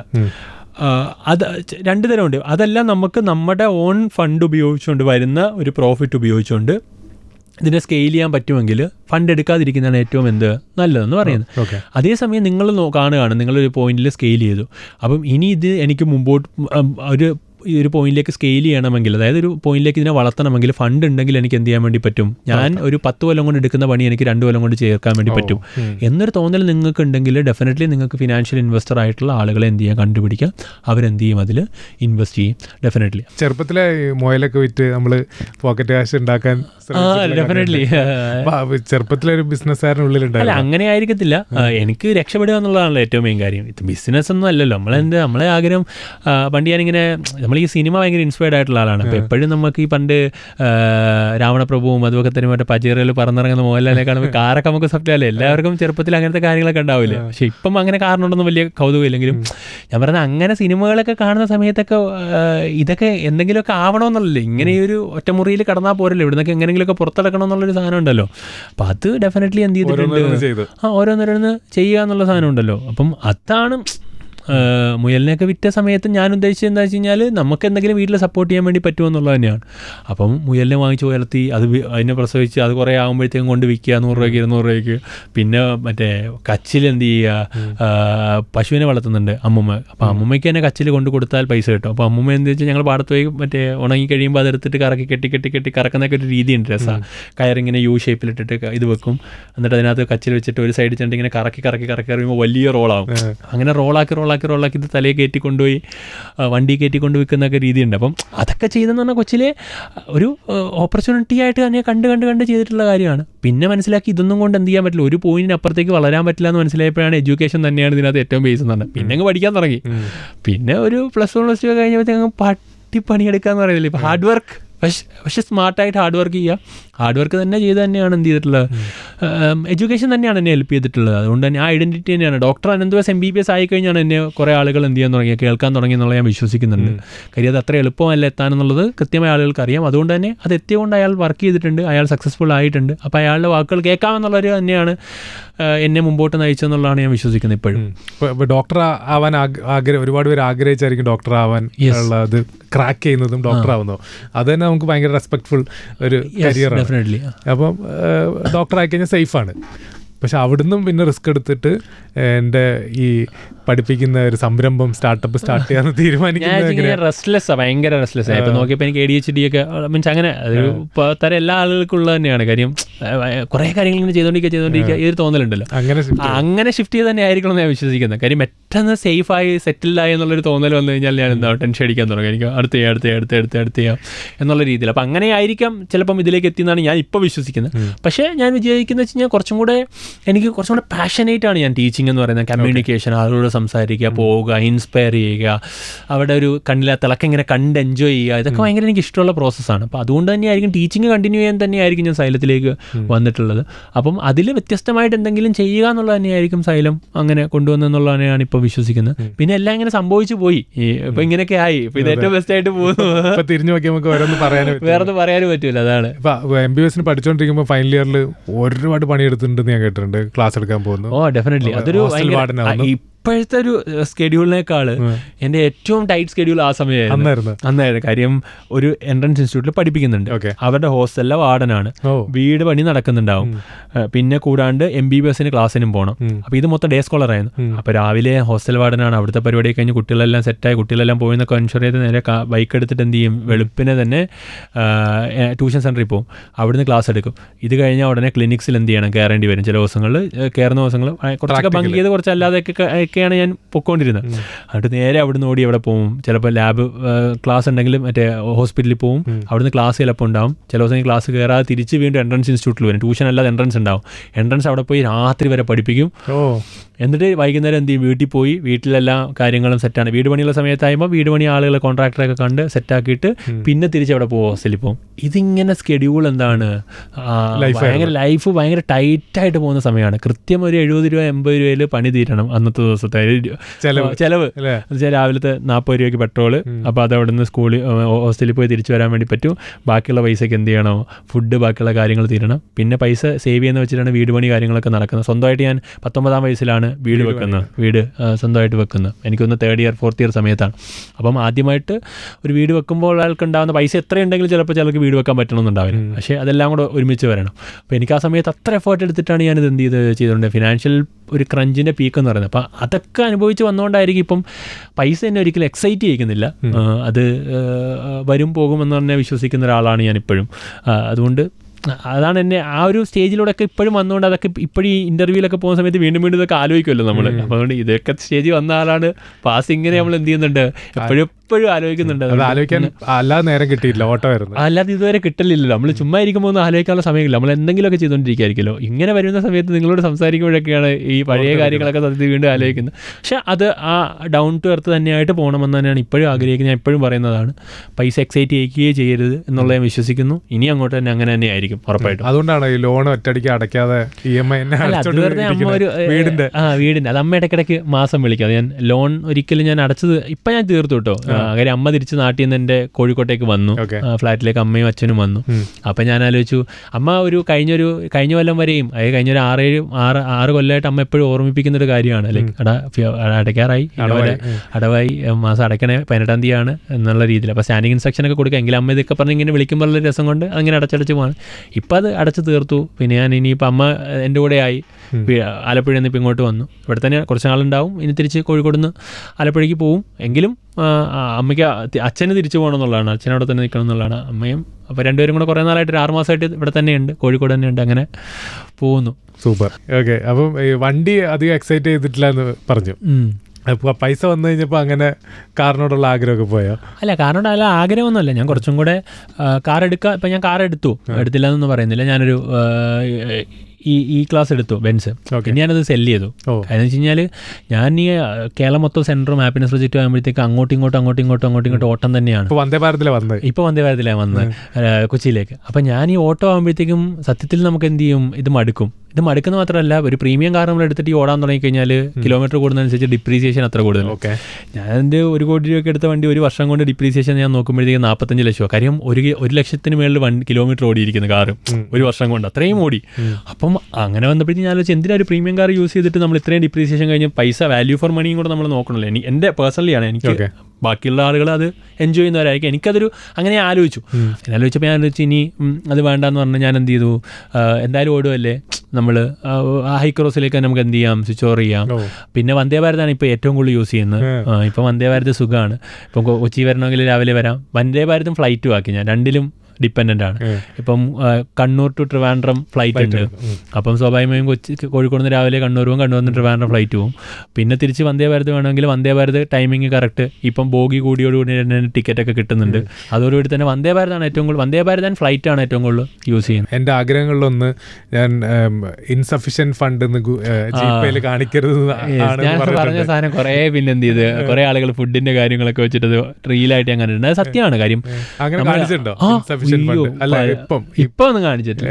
ഇപ്പം അത് കാണിച്ചിട്ടേ ഇല്ല. ഇപ്പം കുറച്ചും കൂടെ പ്ലാൻഡ് ആയിരിക്കും. കുറച്ച് നാൾ മുമ്പായിട്ടുള്ള കാര്യമാണ് ഈ പറയുന്നത്. ഈ ഒരു സൈലം തുടങ്ങുന്ന ആ ഒരു റഷ് ടൈമിലും കാര്യം എല്ലാ മാസവും ഈ പറയുന്ന ഒരു ഫൗണ്ടർ എന്നുള്ള രീതിയിൽ പ്രത്യേകിച്ച് ഫണ്ടറൊന്നും അല്ലെങ്കിൽ മന്ത് ആദ്യമേ ഈ സാലറി കൊടുക്കുക എന്ന് പറഞ്ഞു കഴിഞ്ഞാൽ ഭയങ്കര പണിയുള്ള കാര്യമാണ്. അത് ഓൺട്രപ്രണേഴ്സിന് കൃത്യമായിട്ട് അറിയാൻ വേണ്ടി പറ്റും. അതായത് ഒരു 3-ാം തീയതിയാണ് സാലറി കൊടുക്കുന്നതെങ്കിൽ പെട്ടെന്ന് മാസം തീരും, അടുത്ത 3-ാം തീയതി ആയി. പിന്നെ ഈ സാലറിക്കുള്ളത് X-Y ഒക്കെ വെച്ചിട്ട് സാധനം കണ്ടുപിടിച്ചെടുക്കണമല്ലോ. അത് ഭയങ്കര. അപ്പോൾ ഒരു ഞങ്ങളെ സംബന്ധിച്ചോളം പെട്ടെന്ന് സ്കെയിൽ ചെയ്ത 1000 പേരായി ജോലിക്കാരെ. അപ്പോൾ 1000 ജോലിക്കാരുടെ സാലറി 3-ാം തീയതി പോകാന്ന് പറഞ്ഞാൽ അത് ഭയങ്കര ഇമ്പോർട്ടൻ്റ് ആണ്. ഒരു 3 എന്നുള്ളത് 4 ആയി കഴിഞ്ഞാൽ ഇൻസെക്യൂരിറ്റി തുടങ്ങും. അപ്പം എനിക്കൊന്ന് സൈലം തുടങ്ങി ഇന്ന് വരെ 3-ാം തീയതി കഴിഞ്ഞ് 4-ാം തീയതി ആയിട്ടില്ല സാലറി. അപ്പോൾ 3-ാം തീയതി എന്ന് പറഞ്ഞാൽ 3-ാം തീയതി സാലറി എന്ത് ചെയ്തിരിക്കും, ക്രെഡിറ്റ് ചെയ്തിരിക്കും. അതിൽ ഇപ്പോൾ 1-ാം തീയതി ആക്കിയെന്ന് തോന്നുന്നു. കഴിഞ്ഞ 1 വർഷം കൊണ്ട് 1-ാം തീയതി ആയി. അപ്പോൾ 1-ാം തീയതി സാലറി കയറുക എന്ന് പറഞ്ഞു കഴിഞ്ഞാൽ ഭയങ്കര ബുദ്ധിമുട്ടുള്ള ഒരു കാര്യം ഓൺട്രപ്രണേഴ്സിനെ സംബന്ധിച്ചിടത്തോളം. കാര്യം 1 എന്ന് പറയുന്നത് 5 ആയി കഴിഞ്ഞാൽ നിങ്ങൾ പറയുന്നത് സാലറി കിട്ടിയിട്ടില്ല, അവിടെ നിന്ന് സാലറി ഒന്നും തരില്ല, അടുത്ത പണി നോക്കാന്ന് പറഞ്ഞ് നേരെ ചാടും അടുത്തടുത്തേക്ക്. അപ്പം അത് ഞങ്ങൾ എന്ത് ചെയ്തിട്ടുണ്ട്, കൃത്യമായിട്ട് പാലിച്ചിട്ടുണ്ട്. അപ്പോൾ ഇതിനിടയിൽ സ്വാഭാവികമായി സെൽഫ് കാര്യങ്ങളൊന്നും നോക്കാൻ പോലും എന്ത് ഉണ്ടാവില്ല, സമയം ഉണ്ടാവില്ല. അവിടെ നിന്നൊക്കെ നമ്മൾ ഫണ്ടുകൾ അങ്ങോട്ടും ഇങ്ങോട്ടൊക്കെ മാറ്റും. സ്വാഭാവികമായും ചില സ്ഥലങ്ങളിൽ കയറുമ്പോൾ അറിയാണ്ട് നോക്കാണ്ട് ഇത് ചെയ്ത് കാര്യം ഗൂഗിൾ പേ ആകുമ്പോഴത്തേക്കുള്ള പ്രധാന പ്രശ്നങ്ങളിൽ ഒന്നാണല്ലോ നമ്മൾ അറിയാണ്ട് പൈസ എന്താണ് മണി ആയി കഴിഞ്ഞാൽ നമ്മൾ സ്പെൻഡ് ചെയ്യുമ്പോൾ നമ്മൾ അറിയും, അയ്യോ ഇതെടുത്ത് കൊടുത്തുപോയി ഇത് നമ്മൾ അറിയുന്നുണ്ട് ഈ പ്രോസസ്സ്. പക്ഷേ ഇതിങ്ങനെ സ്കാൻ ചെയ്ത് അടിച്ചടിച്ച് വിടുന്ന സമയത്ത് ഇത് മനുഷ്യന്റെ മെന്റാലിറ്റിയിൽ ഇത് അറിയുന്നില്ല തീരാനുണ്ടോ ബാക്കിയുണ്ടോ. ഒരിക്കലും നമ്മൾ അക്കൗണ്ട് ബാലൻസ് നോക്കൂലല്ലോ, വല്ലപ്പോഴും നമ്മളെടുത്ത് ചിലപ്പോൾ നോക്കുകയുള്ളൂ. ഇൻസഫിഷ്യന്റ് കാണിക്കുമ്പോഴാണ് എന്ത് നമ്മൾ അതായത് 10,000 ഒരാൾക്ക് അയക്കുന്ന സമയത്ത് ഒരു എക്സാമ്പിൾ പറഞ്ഞാൽ ചിലപ്പോൾ 8,000 ഉണ്ടാവുള്ളൂ ഉള്ളതായിരിക്കും. അപ്പോഴാണ് നോക്കുമ്പോഴത്തേക്കും ഇത് അയക്കാനുള്ള ബാലൻസ് ഇല്ല. അപ്പോൾ കയറി നോക്കുമ്പോഴാണ് ഇന്ന്. അന്ന് പറയുന്ന പോലെ പണ്ട് ഫുഡ് കഴിക്കാൻ കയറുന്ന സമയത്ത് ചിലപ്പോൾ ഒരു 100-150 രൂപയ്ക്ക് ഫുഡ് കഴിച്ച് ചിലപ്പോൾ 70 രൂപ ഉണ്ടാവുള്ളൂ. ഇൻസഫിഷ്യൻ ഫണ്ട് കണ്ട്. അപ്പോൾ ആരെങ്കിലും അവിടെ ഇരുന്ന് വിളിക്കും, ചേട്ടാ സ്കാൻ ചെയ്തിട്ട് സ്കാനർ വർക്ക് ആവുന്നില്ല, ഒരു മിനിറ്റ് എന്ന് പറഞ്ഞിട്ട് വിളിച്ചിട്ട് നമ്മൾ ചിലപ്പോൾ അയപ്പിച്ചിട്ട് എന്ത് ചെയ്യും, സ്കാൻ ചെയ്ത് അയക്കും. അപ്പം അത് കാണാതിരിക്കുക എന്നുള്ളത് പറയുന്നത് ഭയങ്കര ഒരു ഇപ്പോഴത്തെ ഒരു കാര്യത്തിൽ ടെക്നോളജി വെച്ച് നോക്കുമ്പോൾ പണ്ട് ആളുകൾ പറയുന്നത് എന്തെങ്കിലും പേഴ്സിൽ ഉണ്ടാവണമെന്ന് പറയുന്ന പോലെ ഇപ്പം നമ്മൾ പറയുന്ന വേറൊരു ന്യൂജൻ രീതി പറയാം, ഇൻസഫിഷ്യൻറ്റ് ഫണ്ടെന്ന് കാണിക്കാതിരിക്കണമേ എന്നുള്ളതാണ് ആഗ്രഹം എന്ന് പറയുന്നത്. പലരും പറഞ്ഞു ഞാൻ ഗൂഗിൾ പേ നിർത്തിയിട്ട് പൈസയിലേക്ക് മാറിയപ്പോഴത്തേക്കും സ്പെൻഡ് കുറഞ്ഞു എന്ന്. ഗൂഗിൾ ആളുകൾ പറയാറുണ്ട് ഗൂഗിൾ പേ ആയ സമയത്ത് നമ്മുടെ സ്പെൻഡ് ഭയങ്കര കൂടുതലാണ്, ചറപറ സ്കാനിങ്ങും ചറപറ പർച്ചേസും ഒക്കെയാണ്. പക്ഷെ പേഴ്സിലായി കഴിഞ്ഞപ്പോഴത്തേക്കും ആളുകൾ എന്ത് ചെയ്യും, സ്പെൻഡ് കുറഞ്ഞിട്ടുണ്ടെന്ന് പറയുന്ന കേസുകൾ ഞാൻ കേട്ടിട്ടുണ്ട്. ആളുകൾ ഇനി ബാക്കി ഇത് ഓഡിയൻസ് ആണ്, അവർക്ക് റിലേറ്റ് ചെയ്യാൻ ചിലപ്പോൾ പറ്റില്ല, ചിലപ്പോൾ പറ്റും. കോവിഡ് കാലത്ത് സ്റ്റാർട്ട് ചെയ്തപ്പോൾ ഒറ്റയ്ക്ക് ഇരുന്ന് ക്യാമറ ഓണാക്കി ക്ലാസ് എടുത്ത് അത് അപ്ലോഡ് ചെയ്യുന്ന അങ്ങനെയായിരുന്നു കേട്ടിട്ടുണ്ട്. പിന്നെ സാറന്മാർ വരുന്നു, ടീച്ചേഴ്സ് വരുന്നു. ഇപ്പോൾ ഒരു ടീച്ചറിനെ ആലപ്പുഴയിൽ വന്നു കഴിഞ്ഞപ്പോൾ ബസ്സിൽ പോയി പിക്ക് ചെയ്ത് കൊണ്ടുവന്ന് വീടിന്റെ മുകളിലാണ് സ്റ്റുഡിയോയിൽ, ആ സ്റ്റുഡിയോയിൽ കൊണ്ടുപോയി. പക്ഷെ ആ ടീച്ചർ സാറ് ക്ലാസ് എടുക്കാൻ റെഡി ആയിക്കൊണ്ടിരിക്കുമ്പോൾ ടോയ്ലറ്റ് ക്ലീൻ ചെയ്യുന്നു അനന്ത്. ആള് പറഞ്ഞ കഥയാണ്. അപ്പോൾ ഇത് ഞാനത് പിന്നെ ആള് പോസ്റ്റ് ചെയ്തിട്ടുണ്ടായിരുന്നു. ആ അനന്തുമാണ് ഇന്നത്തെ മൾട്ടി ക്രോർ ഒരു ജേണിയിൽ അതൊക്കെ ഉണ്ടാകും ഓണ്ടർപ്രനർ എന്ന് പറയുമ്പോൾ. സാറ് തന്നെ പറയുകയാണ്, സാറ് തന്നെ പറഞ്ഞതാണ്. അതെ, ഞാൻ പിന്നെ ഞാൻ ഓർത്തിട്ടില്ല. ആ സാർ അന്ന് എന്നോട് പറഞ്ഞിട്ടില്ല, ഇപ്പം എന്നോട് എന്ത് ചെയ്താണ്, കഴിഞ്ഞ ഇടയ്ക്ക് ആ സാറ് 4 വർഷമായി സൈലത്തിൽ വന്നെന്ന് പറഞ്ഞൊരു പോസ്റ്റിനിടയിലാണ് ആൾ എന്ത് ചെയ്യുന്നത്, ഒരു ടോക്കിനിടയിലാണ് പറഞ്ഞപ്പോഴാണ് ഞാനിത് ഓർക്കുന്നത്. ഇപ്പോൾ ആൾ പഠിപ്പിക്കുന്നുണ്ട് 4 വർഷമായി. അപ്പം ആള് ഗവൺമെന്റ് ജോലി രാജിവെച്ച് സൈലത്തിൽ ഫുൾ ടൈം ആയി. ആള് ടീച്ചറായിരുന്നു, ഗവൺമെന്റ് ടീച്ചറായിരുന്നു. പക്ഷേ രാജിവെച്ചിട്ട് സൈലത്തിൽ എന്ത് ചെയ്തു, ഫുൾ ടൈം ആയി. അപ്പോൾ സാറിങ്ങനെ പറഞ്ഞപ്പോഴാണ് ഞാൻ ആലോചിക്കുന്നത്, അന്ന് എന്നെ സംബന്ധിച്ചോളം പെട്ടെന്ന് ഞാൻ എന്ത് ചെയ്തു, കുറേ ആളുകൾ വന്നു പോകുന്ന സ്ഥലമാണ്. അപ്പം സാറ് വന്നു, സാറ് പുതിയതായിട്ട് എന്ത് ചെയ്യാണ്, കോഴിക്കോട് നിന്ന് വരുന്നതാണ്. അപ്പോൾ അതിനകത്ത് ടോയ്ലറ്റൊക്കെ എന്ത് ചെയ്യുക, ഒന്നും കൂടെ വൃത്തിയാക്കിയേക്കാന്ന് പറഞ്ഞിട്ട് ഞാൻ പോയി എന്ത് ചെയ്യാണ്, ഫുൾ ക്ലീൻ ചെയ്തിട്ട് സാറിൻ്റെ റൂം ഞാൻ തന്നെ റെഡിയാക്കാണ്. ഒരാൾ വന്നു പോയി അടുത്ത ആൾ വന്ന സമയത്തൊക്കെ.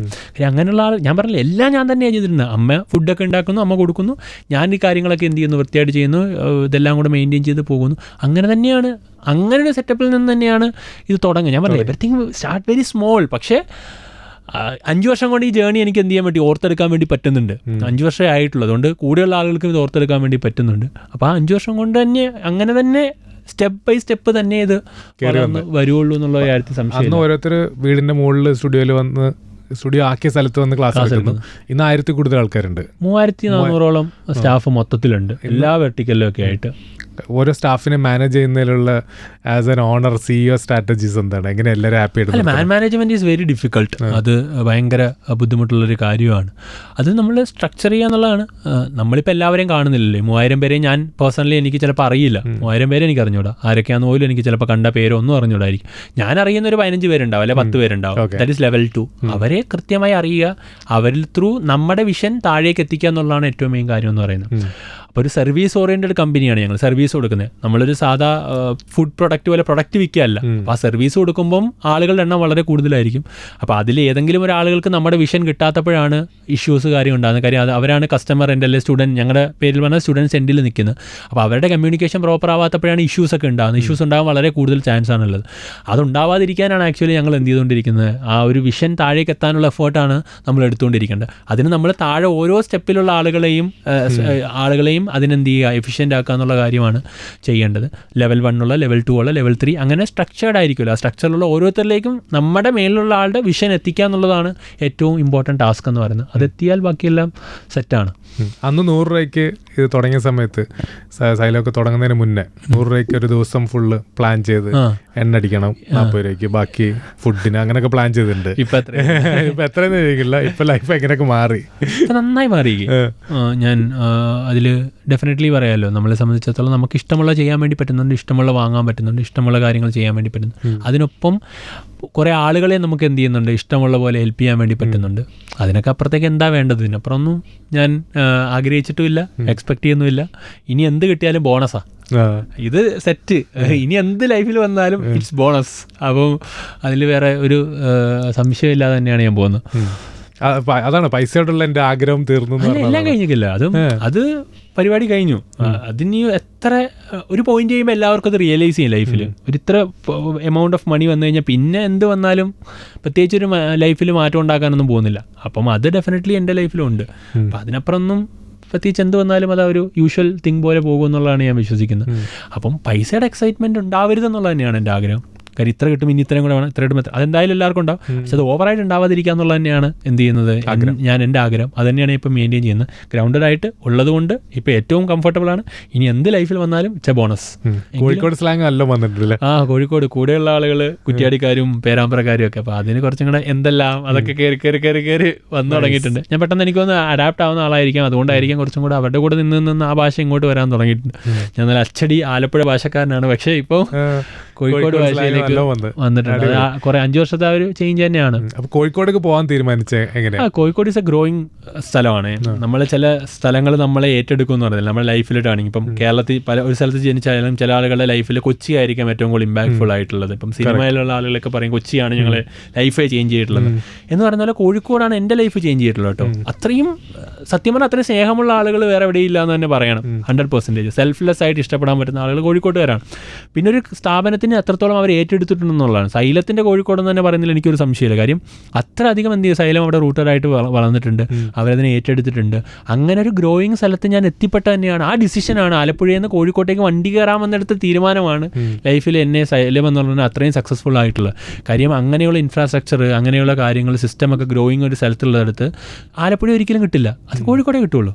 പിന്നെ കോഴിക്കോട് ആലപ്പുഴക്കാർ മോശമാണെന്നൊന്നുമല്ല ഞാൻ പറയുന്നത്, ഞാൻ ആലപ്പുഴയിൽ നിന്ന് ആളാണ് ആലപ്പുഴ. പക്ഷേ അവിടെ എത്തിയപ്പോൾ അവരെ അക്സെപ്റ്റൻസ് ഉണ്ടല്ലോ, അത് കോഴിക്കോട്ടുകാരൻ 100% നിന്ന്. അതാണ് കോഴിക്കോടിൻ്റെ ഒരു കൾച്ചർ എന്ന് പറയുന്നത്. പിന്നെ അവിടെ ഒരു ഓൺട്രപ്രണൽ കൾച്ചർ ഉണ്ട് കോഴിക്കോട്, ഒരു കൺവെൻഷണൽ ഓൺട്രപ്രണൽ കൾച്ചർ അവിടെ ഉണ്ട്.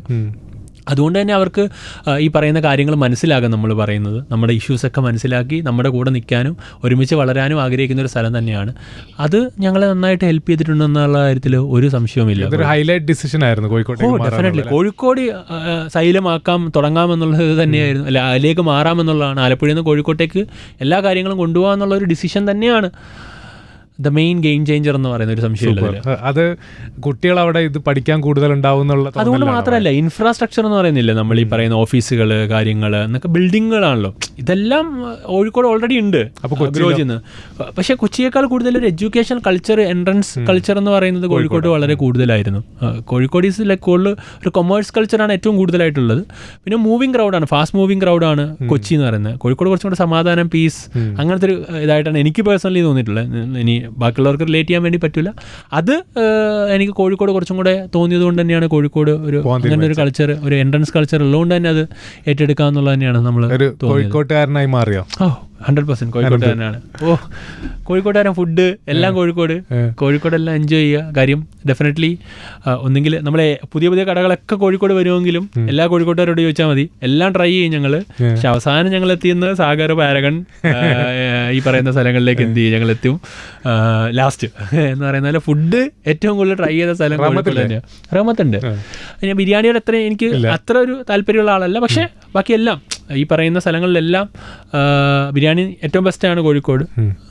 പക്ഷെ എനിക്ക് ബാക്കിയുള്ള സ്ഥലങ്ങളെല്ലാം എന്താണ് ഇഷ്ടമാണ്. പിന്നെ കുറേ സ്ഥലങ്ങളുണ്ട് അവിടെ. കറാച്ചി ഉണ്ട്, ആളുകൾ പോകാൻ എത്ര പേര് പോകുന്നുണ്ട്. കറാച്ചി ദർബാറിൽ ബാർബിക്യൂ കഴിക്കാൻ വേണ്ടി പോകുന്നുണ്ട്. എൻ്റെ ഏറ്റവും ഫേവറേറ്റ് ആണ്. കാര്യം ആ ടേസ്റ്റ് എന്ന് പറയുന്നത് ഒരിക്കലും അവിടെ മാറിയിട്ടില്ല. അതങ്ങനെ തന്നെ നിൽക്കുന്നൊരു, ഞാൻ എപ്പോഴും പോകുന്ന സ്ഥലമാണ്. ഒരുപാട് ഔട്ട്ലെറ്റ് അവിടെ ഉണ്ടെങ്കിൽ പോലും അവിടെ ഒരു ചെറിയ കടയുണ്ട്. അവർ ആ ചെറിയ കടയിൽ 3-5 പേർക്ക് ഇരിക്കാൻ പറ്റുള്ളൂ, പക്ഷെ എന്നാലും ക്യൂ ആണ് അവിടെ. അവിടെ ബാർബിക്യൂ പോയ നല്ലൊരു സ്ഥലമാണ് കറാച്ചി ദർബാറിൽ നിന്ന്. ബാർബിക്യൂവും ലെഗ് പീസൊക്കെ പോയി കഴിക്കുക, അതിൻ്റെ കൂടെ അടിപൊളിയാണ്. അവിടെ ചെന്ന് നിങ്ങൾ എന്ത് ചെയ്യുക, ട്രൈ ഔട്ട് ചെയ്യുക. അതൊക്കെ ആ ടേസ്റ്റ് ഇതുവരെ എന്ത് ചെയ്തിട്ടില്ല അവിടുന്ന്. അത് റിപ്പീറ്റ് വാല്യൂ ഉള്ള ഒരു സ്ഥലങ്ങളാണ് ഇതൊക്കെ. പിന്നെ ഈ പറയുന്ന കോമൺ സ്ഥലങ്ങളെല്ലാം സാഗർ, സീഷൽ, പാരഗണൊക്കെ സ്ഥിരം നമ്മൾ പോകുന്ന എം ഗ്രില്ലിൽ ബാസ ഒരു ഇതുണ്ട്, കാന്താരി ഫിഷ് ഉണ്ട്, എൻ്റെ ഏറ്റവും ഫേവറേറ്റ് ആണ്. പിന്നെ കോഴിക്കോട്ടെ കാന്താരി ഫിഷ് ട്രൈ ചെയ്യേണ്ട സാധനമാണ്. 19 വയസ്സിൽ വീട് വെക്കുന്നു, എനിക്ക് തോന്നുന്നു 21 വയസ്സിൽ സൈലം സ്റ്റാർട്ട് ചെയ്യുന്നു. യെസ്. അപ്പം ഹൗ ഓൾഡ് ആർ യു? ഇപ്പം കറന്റ്ലിയോ 28 എത്തി അങ്ങനെ പോകുന്നു. ലൈക്ക് ലാസ്റ്റ് 5 ഇയർ 21-ലല്ല സൈലം സ്റ്റാർട്ട് ചെയ്യുന്നത്. 19-ൽ ഞാൻ വീട് വെക്കുന്നു. 23-ലാണ് ഞാൻ എന്ത് ചെയ്യുന്നത്, സൈലം സ്റ്റാർട്ട് ചെയ്യുന്നത്. 21-അല്ല 23 ഫൈനൽ ഇയർ കഴിഞ്ഞിട്ടാണ്. 3rd ഇയറിലാണ് വീട് വെക്കുന്നത്, ഫൈനൽ ഇയറിലേക്ക്. യെസ്, 23 ആകുമ്പോഴാണ് സൈലം രജിസ്റ്റർ ചെയ്യുന്നത്. ഇപ്പം 28.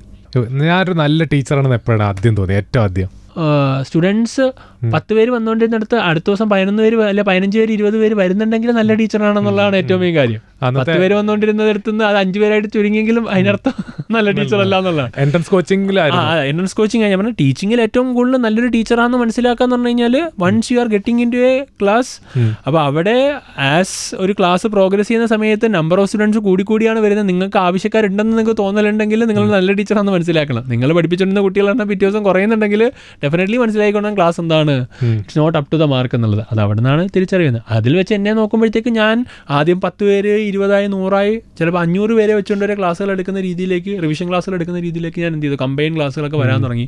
ഓഡിറ്റോറിയങ്ങൾ ക്ലാസ് എടുത്ത് ചെയ്യാൻ തുടങ്ങിയിട്ടുണ്ട്. അങ്ങനെ വരുന്ന സമയത്ത് സ്വാഭാവികമായി നമുക്ക് ആവശ്യക്കാരുണ്ട്. നല്ല ടീച്ചർ ആയതുകൊണ്ടല്ലേ എന്നുള്ളതാണ് അത് ഏറ്റവും മെയിൻ കാര്യം എന്ന് പറയുന്നത്. ആ പെർസെപ്ഷൻ ഉണ്ടാക്കിയിരിക്കുക, you are a best teacher എന്നുള്ള പെർസെപ്ഷൻ. അതെങ്ങനെ ഉണ്ടാവുമെന്ന് വെച്ച് കഴിഞ്ഞാൽ നിങ്ങൾ അവരുടെ സക്സസ് അവരെക്കാൾ ഏറെ ആഗ്രഹിക്കുന്ന ഒരാളാണ് നമ്മൾ ആസ് എ ടീച്ചർ എന്നവർക്ക് തോന്നലുണ്ടെങ്കിൽ ഡെഫിനറ്റ്ലി അവർ നമ്മുടെ കൂടെ നിൽക്കും. അതാണ് ഞാൻ ചെയ്തിട്ടുള്ള കാര്യം. ആ പെർസെപ്ഷൻ ഇപ്പോഴും ഞാൻ എന്ത് ചെയ്യുന്നുണ്ട്, കീപ്പ് ചെയ്യുന്നുണ്ട്. അതിനുവേണ്ടി തന്നെയാണ് നമ്മൾ വർക്ക് ചെയ്യുന്നത്. ഡെഫിനറ്റ്ലി ബൈജൂസ് ഇങ്ങനെ ഒരു ടീച്ചറായിരുന്നു. അതെ ഡെഫിനറ്റ്ലി ഡെഫിനറ്റ്ലി ആളെ സംബന്ധിച്ചിടത്തോളം ആള് ഇപ്പൊ ഒരു ഡൗൺ സൈഡ് ഉണ്ടെങ്കിലും ആൾ തിരിച്ചു വരണം എന്നുള്ളതാണ് ഞാനും ആഗ്രഹിക്കുന്നത് ഫ്രം ദി ഹാർട്ട്. കാര്യം എന്താ വെച്ച് കഴിഞ്ഞാൽ ഇന്റർനെറ്റ് ഒക്കെ വന്നു കഴിഞ്ഞാണ് ഈ എട്ടെക്കൊക്കെ ബൂമായത്. ഇന്റർനെറ്റ് ഒന്നും ഇല്ലാത്ത കാലത്ത് ഡേറ്റ ബ്രോഡ്ബാൻഡുള്ള സമയത്ത് ജിയോയൊക്കെ വന്നപ്പോഴാണ് ഈ എട്ടെക് ബൂമും ഈ OTT ബൂമൊക്കെ ഉണ്ടായത്. ഈ ജിയോയൊക്കെ വരുന്നതിന് മുമ്പ് തന്നെ ആൾ എന്ത് ചെയ്തിട്ടുണ്ട്, ഈ പണി തുടങ്ങിയിട്ടുണ്ട് ബ്രോഡ്ബാൻഡൊക്കെ ഉള്ള സമയത്ത്. അന്ന് ഇതൊരു വിഷനായിട്ട് കൊണ്ടുവന്നിട്ട് ഓരോ ഈ പറയുന്ന ട്യൂഷൻ സെൻ്ററുകളും കാര്യങ്ങളൊക്കെ ആൾ കൊണ്ടുപോയിട്ടുണ്ടെങ്കിൽ ആൾക്ക് ആ വിഷൻ എന്തുണ്ട് ഡെഫിനറ്റ്ലി ഉള്ളത് കൊണ്ട് തന്നെയാണ്. പിന്നെ എടുത്ത ഡിസിഷൻ ആയിരിക്കാം ചിലത് എന്ത് ചെയ്തിട്ടുണ്ടാവുക, ഒരു ഡൗൺഫോൾ ഇപ്പോൾ ഉണ്ടാക്കിയിട്ടുണ്ടാവുക. ബട്ട് ആസ് ഒരു കോ എക്സിസ്റ്റ് ചെയ്യുന്ന ആളുകൾ എന്നുള്ള രീതിയിൽ തന്നെ എല്ലാവരും കടന്നു വരണമെന്ന് തന്നെ ആഗ്രഹിക്കുന്ന ഒരാൾ തന്നെയാണ് ഞാൻ. ആളും തിരിച്ചു വരണം ഡെഫിനറ്റ്ലി. ആ സമയത്ത് പുള്ളി ബൂമിംഗ് ആയിരുന്നോ? ഞാൻ തുടങ്ങിയ സമയത്ത് ഭയങ്കര ബൂമിംഗ് ആയിരുന്നു ഡെഫിനറ്റ്ലി. അപ്പം അത് 100% ആണ്. അപ്പോൾ അത് നമ്മളെ ഇൻസ്പയർ ചെയ്തിട്ടുണ്ട്. മലയാളി ആസ് എ മലയാളി ലോകത്തിലൊരു ഗ്ലോബൽ പ്ലാറ്റ്ഫോമിലേക്ക് ബിൽഡ് ചെയ്യാന്ന് പറഞ്ഞു കഴിഞ്ഞാൽ ഇറ്റ്സ് സംതിങ് ഹ്യൂജ്. അപ്പോൾ അത് നമ്മളെ ഇൻസ്പയർ ചെയ്തിട്ടുണ്ട് ഡെഫിനറ്റ്ലി. അപ്പം അത് തിരിച്ച് അങ്ങനെ തന്നെ ആവട്ടെ എന്നുള്ളത് തന്നെയാണ് എൻ്റെയും ആഗ്രഹം. അങ്ങനെ തന്നെ വരട്ടെ. പക്ഷെ അന്നൊന്നും കേരളത്തിൽ ഈ കോച്ചിങ് ഇതുപോലെ ഓൺലൈൻ ആയിട്ടുണ്ടായിരുന്നു? ഓൺലൈൻ ആയിട്ടേ ഇല്ലായിരുന്നു, കേരളത്തിലില്ലായിരുന്നു. അത് നാഷണലി വർക്ക് ചെയ്യുന്നുണ്ടെങ്കിലും കേരളത്തിൽ അന്ന് എന്ത് ചെയ്തിട്ടില്ല. കോച്ചിങ് ഉണ്ടായിരുന്നു? ഉണ്ടായിരുന്നു കോച്ചിങ് ഉണ്ടായിരുന്നു, ഡെഫിനറ്റ്ലി ഉണ്ടായിരുന്നു. അപ്പം അത് പക്ഷെ അത്രയും ബൂം ചെയ്ത് കേരളത്തിലേക്ക് ഒരു റീജിയണൽ ലാംഗ്വേജിൽ എന്ത് ചെയ്തിട്ടില്ല, വന്നിട്ടില്ല. അതായിരുന്നു ഗ്യാപ്പ് ഞാൻ കണ്ടിട്ടുള്ളത്. അപ്പോൾ ആ റീജിയണൽ ലാംഗ്വേജിലേക്ക് എന്ത് ചെയ്യുക, റൂട്ട് ചെയ്ത് ഇറങ്ങുക എന്നുള്ളതാണ് ഏറ്റവും മെയിനായിട്ട് ഞാൻ ചെയ്തിട്ടുള്ളത്. നാഷണലിൽ വരുന്ന പ്ലാറ്റ്ഫോംസ് ഒക്കെ കേരളത്തിലേക്ക് വന്നു കഴിഞ്ഞാൽ ഒരിക്കലും സക്സസ്ഫുൾ ആവില്ല. കേരളത്തിലെ ഉള്ള ബിൽഡ് ചെയ്തിട്ടുള്ള പ്ലാറ്റ്ഫോംസ് തന്നെ കേരളത്തിൽ സക്സസ്ഫുൾ ആയിട്ടുള്ളതും അത് ഹിസ്റ്ററിയിലും അങ്ങനെ തന്നെയാണ്, ഇപ്പോഴും അങ്ങനെ തന്നെയാണ് മുമ്പോട്ട് പോകുന്നത്. അതുകൊണ്ട് തന്നെയാണ് സൈലത്തിന്റെ സക്സസ് എന്ന് പറയുന്നത് ബേസിക്കലി. അനന്ത് പിച്ചായിട്ട് ചെല്ലുമ്പോൾ നാഷണലിലുള്ള ബ്രാൻഡുകൾ വന്നു കഴിഞ്ഞാൽ നിങ്ങൾ പണി പാടില്ലേ എന്നൊക്കെ ചോദിച്ചിട്ടുണ്ടെന്ന് ഞാൻ കേട്ടു. ഡെഫിനറ്റ്ലി ചോദിച്ചിട്ടുണ്ടായിരുന്നു. അന്ന് ഉത്തരവൊന്നും പറയാൻ പറ്റില്ല. നമ്മൾ എന്ത് പറഞ്ഞാലും അതിന് ഒപ്പോസിഷൻ അവർക്ക് ഉണ്ടല്ലോ. അങ്ങനെയല്ല ഇങ്ങനെ ആവത്തില്ല, അങ്ങനെയല്ല ഇങ്ങനെ ആവത്തില്ല എന്നല്ല. എന്ത് ചോദ്യത്തിന് പ്രൂവ് ചെയ്ത് കാണിക്കുക എന്നുള്ളതാണ് നമുക്ക് ആകെ ചെയ്യാൻ പറ്റുന്നത്. അത് ഞാൻ ചെയ്ത് കാണിച്ചിട്ടുണ്ട്. ഇപ്പം എല്ലാവർക്കും മനസ്സിലായിട്ടുണ്ട് ദിസ് ഈസ് ദ ഗെയിം എന്നുള്ളത്. ഡെഫിനറ്റ്ലി അവർക്ക് മനസ്സിലായിട്ടുണ്ട്. അപ്പൊ അതിന് നമ്മൾ തന്നെ ഉത്തരം മനസ്സിൽ കാണണമല്ലോ. അങ്ങനെ വന്നാൽ എന്ത് ചെയ്യും? അന്ന് ആലോചിച്ചിരുന്നു? അല്ല, അന്ന് ആലോചിച്ച് കഴിഞ്ഞാൽ എനിക്ക് എൻ്റെ പേഴ്സണൽ സ്ട്രെങ്ത് ഉണ്ട്, എനിക്കറിയാം. പേഴ്സണലി ഞാൻ എത്രത്തോളം പവർഫുൾ ആണെന്ന് എനിക്ക് ഒരു കോൺഫിഡൻസ് ഉണ്ടല്ലോ. എനിക്കിത് ചെയ്യാൻ പറ്റും, എനിക്കിത് അറിയാം, എനിക്കിത് മുമ്പോട്ട് കൊണ്ടുപോകാൻ പറ്റും. എൻ്റെ വിഷൻ എനിക്കുണ്ട്. അങ്ങനെ ഒരാൾ എന്നിൽ എൻ്റെ കോൺഫിഡൻസ് ഉണ്ടല്ലോ, ആ കോൺഫിഡൻസ് തന്നെയാണ് എന്നെ മുമ്പോട്ട് നയിച്ചിട്ടുള്ളതെന്ന് പറയുന്നത്. ഡെഫിനറ്റ്ലി. ഓക്കെ, എന്നെക്കാളും ബെറ്റർ ആയിട്ടുള്ള ഒരാൾ വരികയാണെങ്കിൽ ഞാൻ അതെല്ലാം പുള്ളിനെ ഏൽപ്പിച്ചിട്ട് പോകുമെന്ന് പറയാറുണ്ട്. അല്ല, ഞാൻ ട്രസ്റ്റ് ചെയ്യണം എന്നുള്ള എപ്പോഴും പറയാനുള്ള കാര്യമാണ്. എന്നേക്കാൾ പാഷനേറ്റ് ആയിട്ടുള്ള, ഇപ്പോഴും അങ്ങനെ തന്നെയാണ്, സ്റ്റിൽ റൈറ്റ് നോ, എന്നേക്കാൾ പാഷനേറ്റ് ആയിട്ടുള്ള ഒരാളെ ഇത് എന്ത് ചെയ്യണം, ഏൽപ്പിക്കണം എന്നുള്ളതാണ് എൻ്റെ ഏറ്റവും വലിയ ആഗ്രഹം എന്ന് പറയുന്നത്. ഡെഫിനറ്റ്ലി ഞാൻ പറഞ്ഞിട്ടുണ്ട്. ഇപ്പം സൈലം എന്ന് പറഞ്ഞ പ്ലാറ്റ്ഫോം എന്നേക്കാൾ ബെറ്റർ ആയിട്ട് റൺ ചെയ്യാൻ പറ്റുന്ന ഒരാളുണ്ടെങ്കിൽ അയാൾക്ക് ആ പൊസിഷൻ കൊടുത്തിട്ട് സൈഡിൽ നിന്ന് അയാൾ ചെയ്യുന്ന കാണുക എന്നുള്ളത് തന്നെയാണ് എൻ്റെ ഏറ്റവും വലിയ ആഗ്രഹം. അയാളുടെ കൂടെ നിൽക്കുക എന്നുള്ളതിന് എന്ന് പറഞ്ഞാൽ ഇട്ടിട്ടെറിഞ്ഞിട്ട് പോകാന്നുള്ളതല്ല, അയാളെ ഏൽപ്പിക്കുക, സൈഡിൽ നിന്ന് കാണുക. അല്ലാതെ ഇതിങ്ങനെ കൊണ്ടുവന്ന് ലൈഫ് ലോങ് പോയി അടുത്ത എൻ്റെ തലമുറയ്ക്ക് ഇത് കൊടുത്ത് പാസ് ചെയ്ത് അവരിത് റൺ ചെയ്യുന്ന കാണണമെന്നൊന്നും എനിക്കൊരു ആഗ്രഹവും ഇല്ല. ഞാൻ എപ്പോഴും പറയുന്നത് അല്ല, അതൊരിക്കലും അല്ല. സ്റ്റാർട്ടപ്പ് എന്നേക്കാൾ ബെസ്റ്റ് ആയിട്ടുള്ള ഒരാൾ, ഒരു വിഷനറി ആയിട്ടുള്ള ഒരാൾ, കുട്ടികളൊപ്പം നിൽക്കുന്ന ഒരാൾ വന്നു കഴിഞ്ഞാൽ അയാൾക്ക് ആ പൊസിഷൻ കൊടുക്കുക. വേറൊരു പൊസിഷൻ്റെ പേരിട്ടുകൊണ്ട് ഞാൻ സൈഡിലേക്ക് മാറും. എന്നിട്ട് സൈഡിൽ എന്ത് ചെയ്യുക, കാണുക. ആൾക്ക് എന്തെങ്കിലും പ്രശ്നം ഉണ്ടെങ്കിൽ ഞാൻ എന്ത് ചെയ്യുക, അഡ്വൈസസ് കൊടുക്കുക. ആൾ ഏറ്റവും ബെസ്റ്റാണെന്ന് തോന്നി പിന്നെ അങ്ങ് റൺ ചെയ്യുന്നത് സൈഡിലിരുന്ന് കണ്ടുകൊണ്ടിരിക്കുക. അതല്ലേ ഏറ്റവും നല്ല സമാധാനപരമായിട്ടുള്ള കാര്യം എന്ന് പറഞ്ഞാൽ. സ്ട്രെസ്സുകളൊന്നും ഇല്ലാതെ സ്വസ്ഥമായിട്ട് നമുക്ക് ഇഷ്ടപ്പെട്ട കാര്യങ്ങൾ ചെയ്യാന്നുള്ള രീതിയിൽ. സൂപ്പർ. ഇപ്പോഴത്തെ ഏറ്റവും വലിയ ആഗ്രഹം എന്താ? ഇപ്പോഴത്തെ ഏറ്റവും വലിയ ആഗ്രഹം എന്ന് പറയുന്നത് അത് പറയാറായിട്ടില്ല. ആഗ്രഹം നമ്മൾ പുറത്ത് പറഞ്ഞു കഴിഞ്ഞാൽ അത് അതിൻ്റെ ഒരു ഇത് പോകത്തില്ലേ. ആഗ്രഹം എന്ന് പറയുന്നത് അതിങ്ങനെ മനസ്സിലിട്ടുകൊണ്ട് അതിനു വേണ്ടി വർക്ക് ചെയ്തുകൊണ്ടേ ഇരിക്കുക. അത് പബ്ലിക് അല്ലാത്തൊരു സ്ഥലങ്ങളിലൊക്കെ എന്ത് ചെയ്യുക, കുറച്ച് ആളുകളോട് പറഞ്ഞിട്ട് അവരുടെ ഒരു ഹൈ ഇങ്ങനെ എൻജോയ് ചെയ്യുക. എനിക്കറിയാം ആഗ്രഹം നടന്നു കഴിഞ്ഞാൽ നമ്മൾ വീണ്ടും ഇരിക്കും. യെസ്, നമ്മൾ വീണ്ടും ഇരിക്കും. ഇതേ സ്റ്റേജിൽ നമ്മൾ എന്ത് ചെയ്യും, ആ ആഗ്രഹം നടന്നിട്ട് ഞാൻ വന്നിട്ട് എന്ത് ചെയ്യും, ഇരിക്കും. നമ്മൾ ഒരുപാട് സംസാരിക്കും, അതിനെക്കുറിച്ച് സംസാരിക്കണം. അടുത്തടുത്ത് തന്നെ നടക്കട്ടെ. ഉറപ്പായിട്ടും. Thank you so much. Thank you. ഒരുപാട് ഇൻസ്പയർ ചെയ്തു, ഒരുപാട് കാര്യങ്ങൾ സംസാരിച്ചു. Thank you so much. Thank you.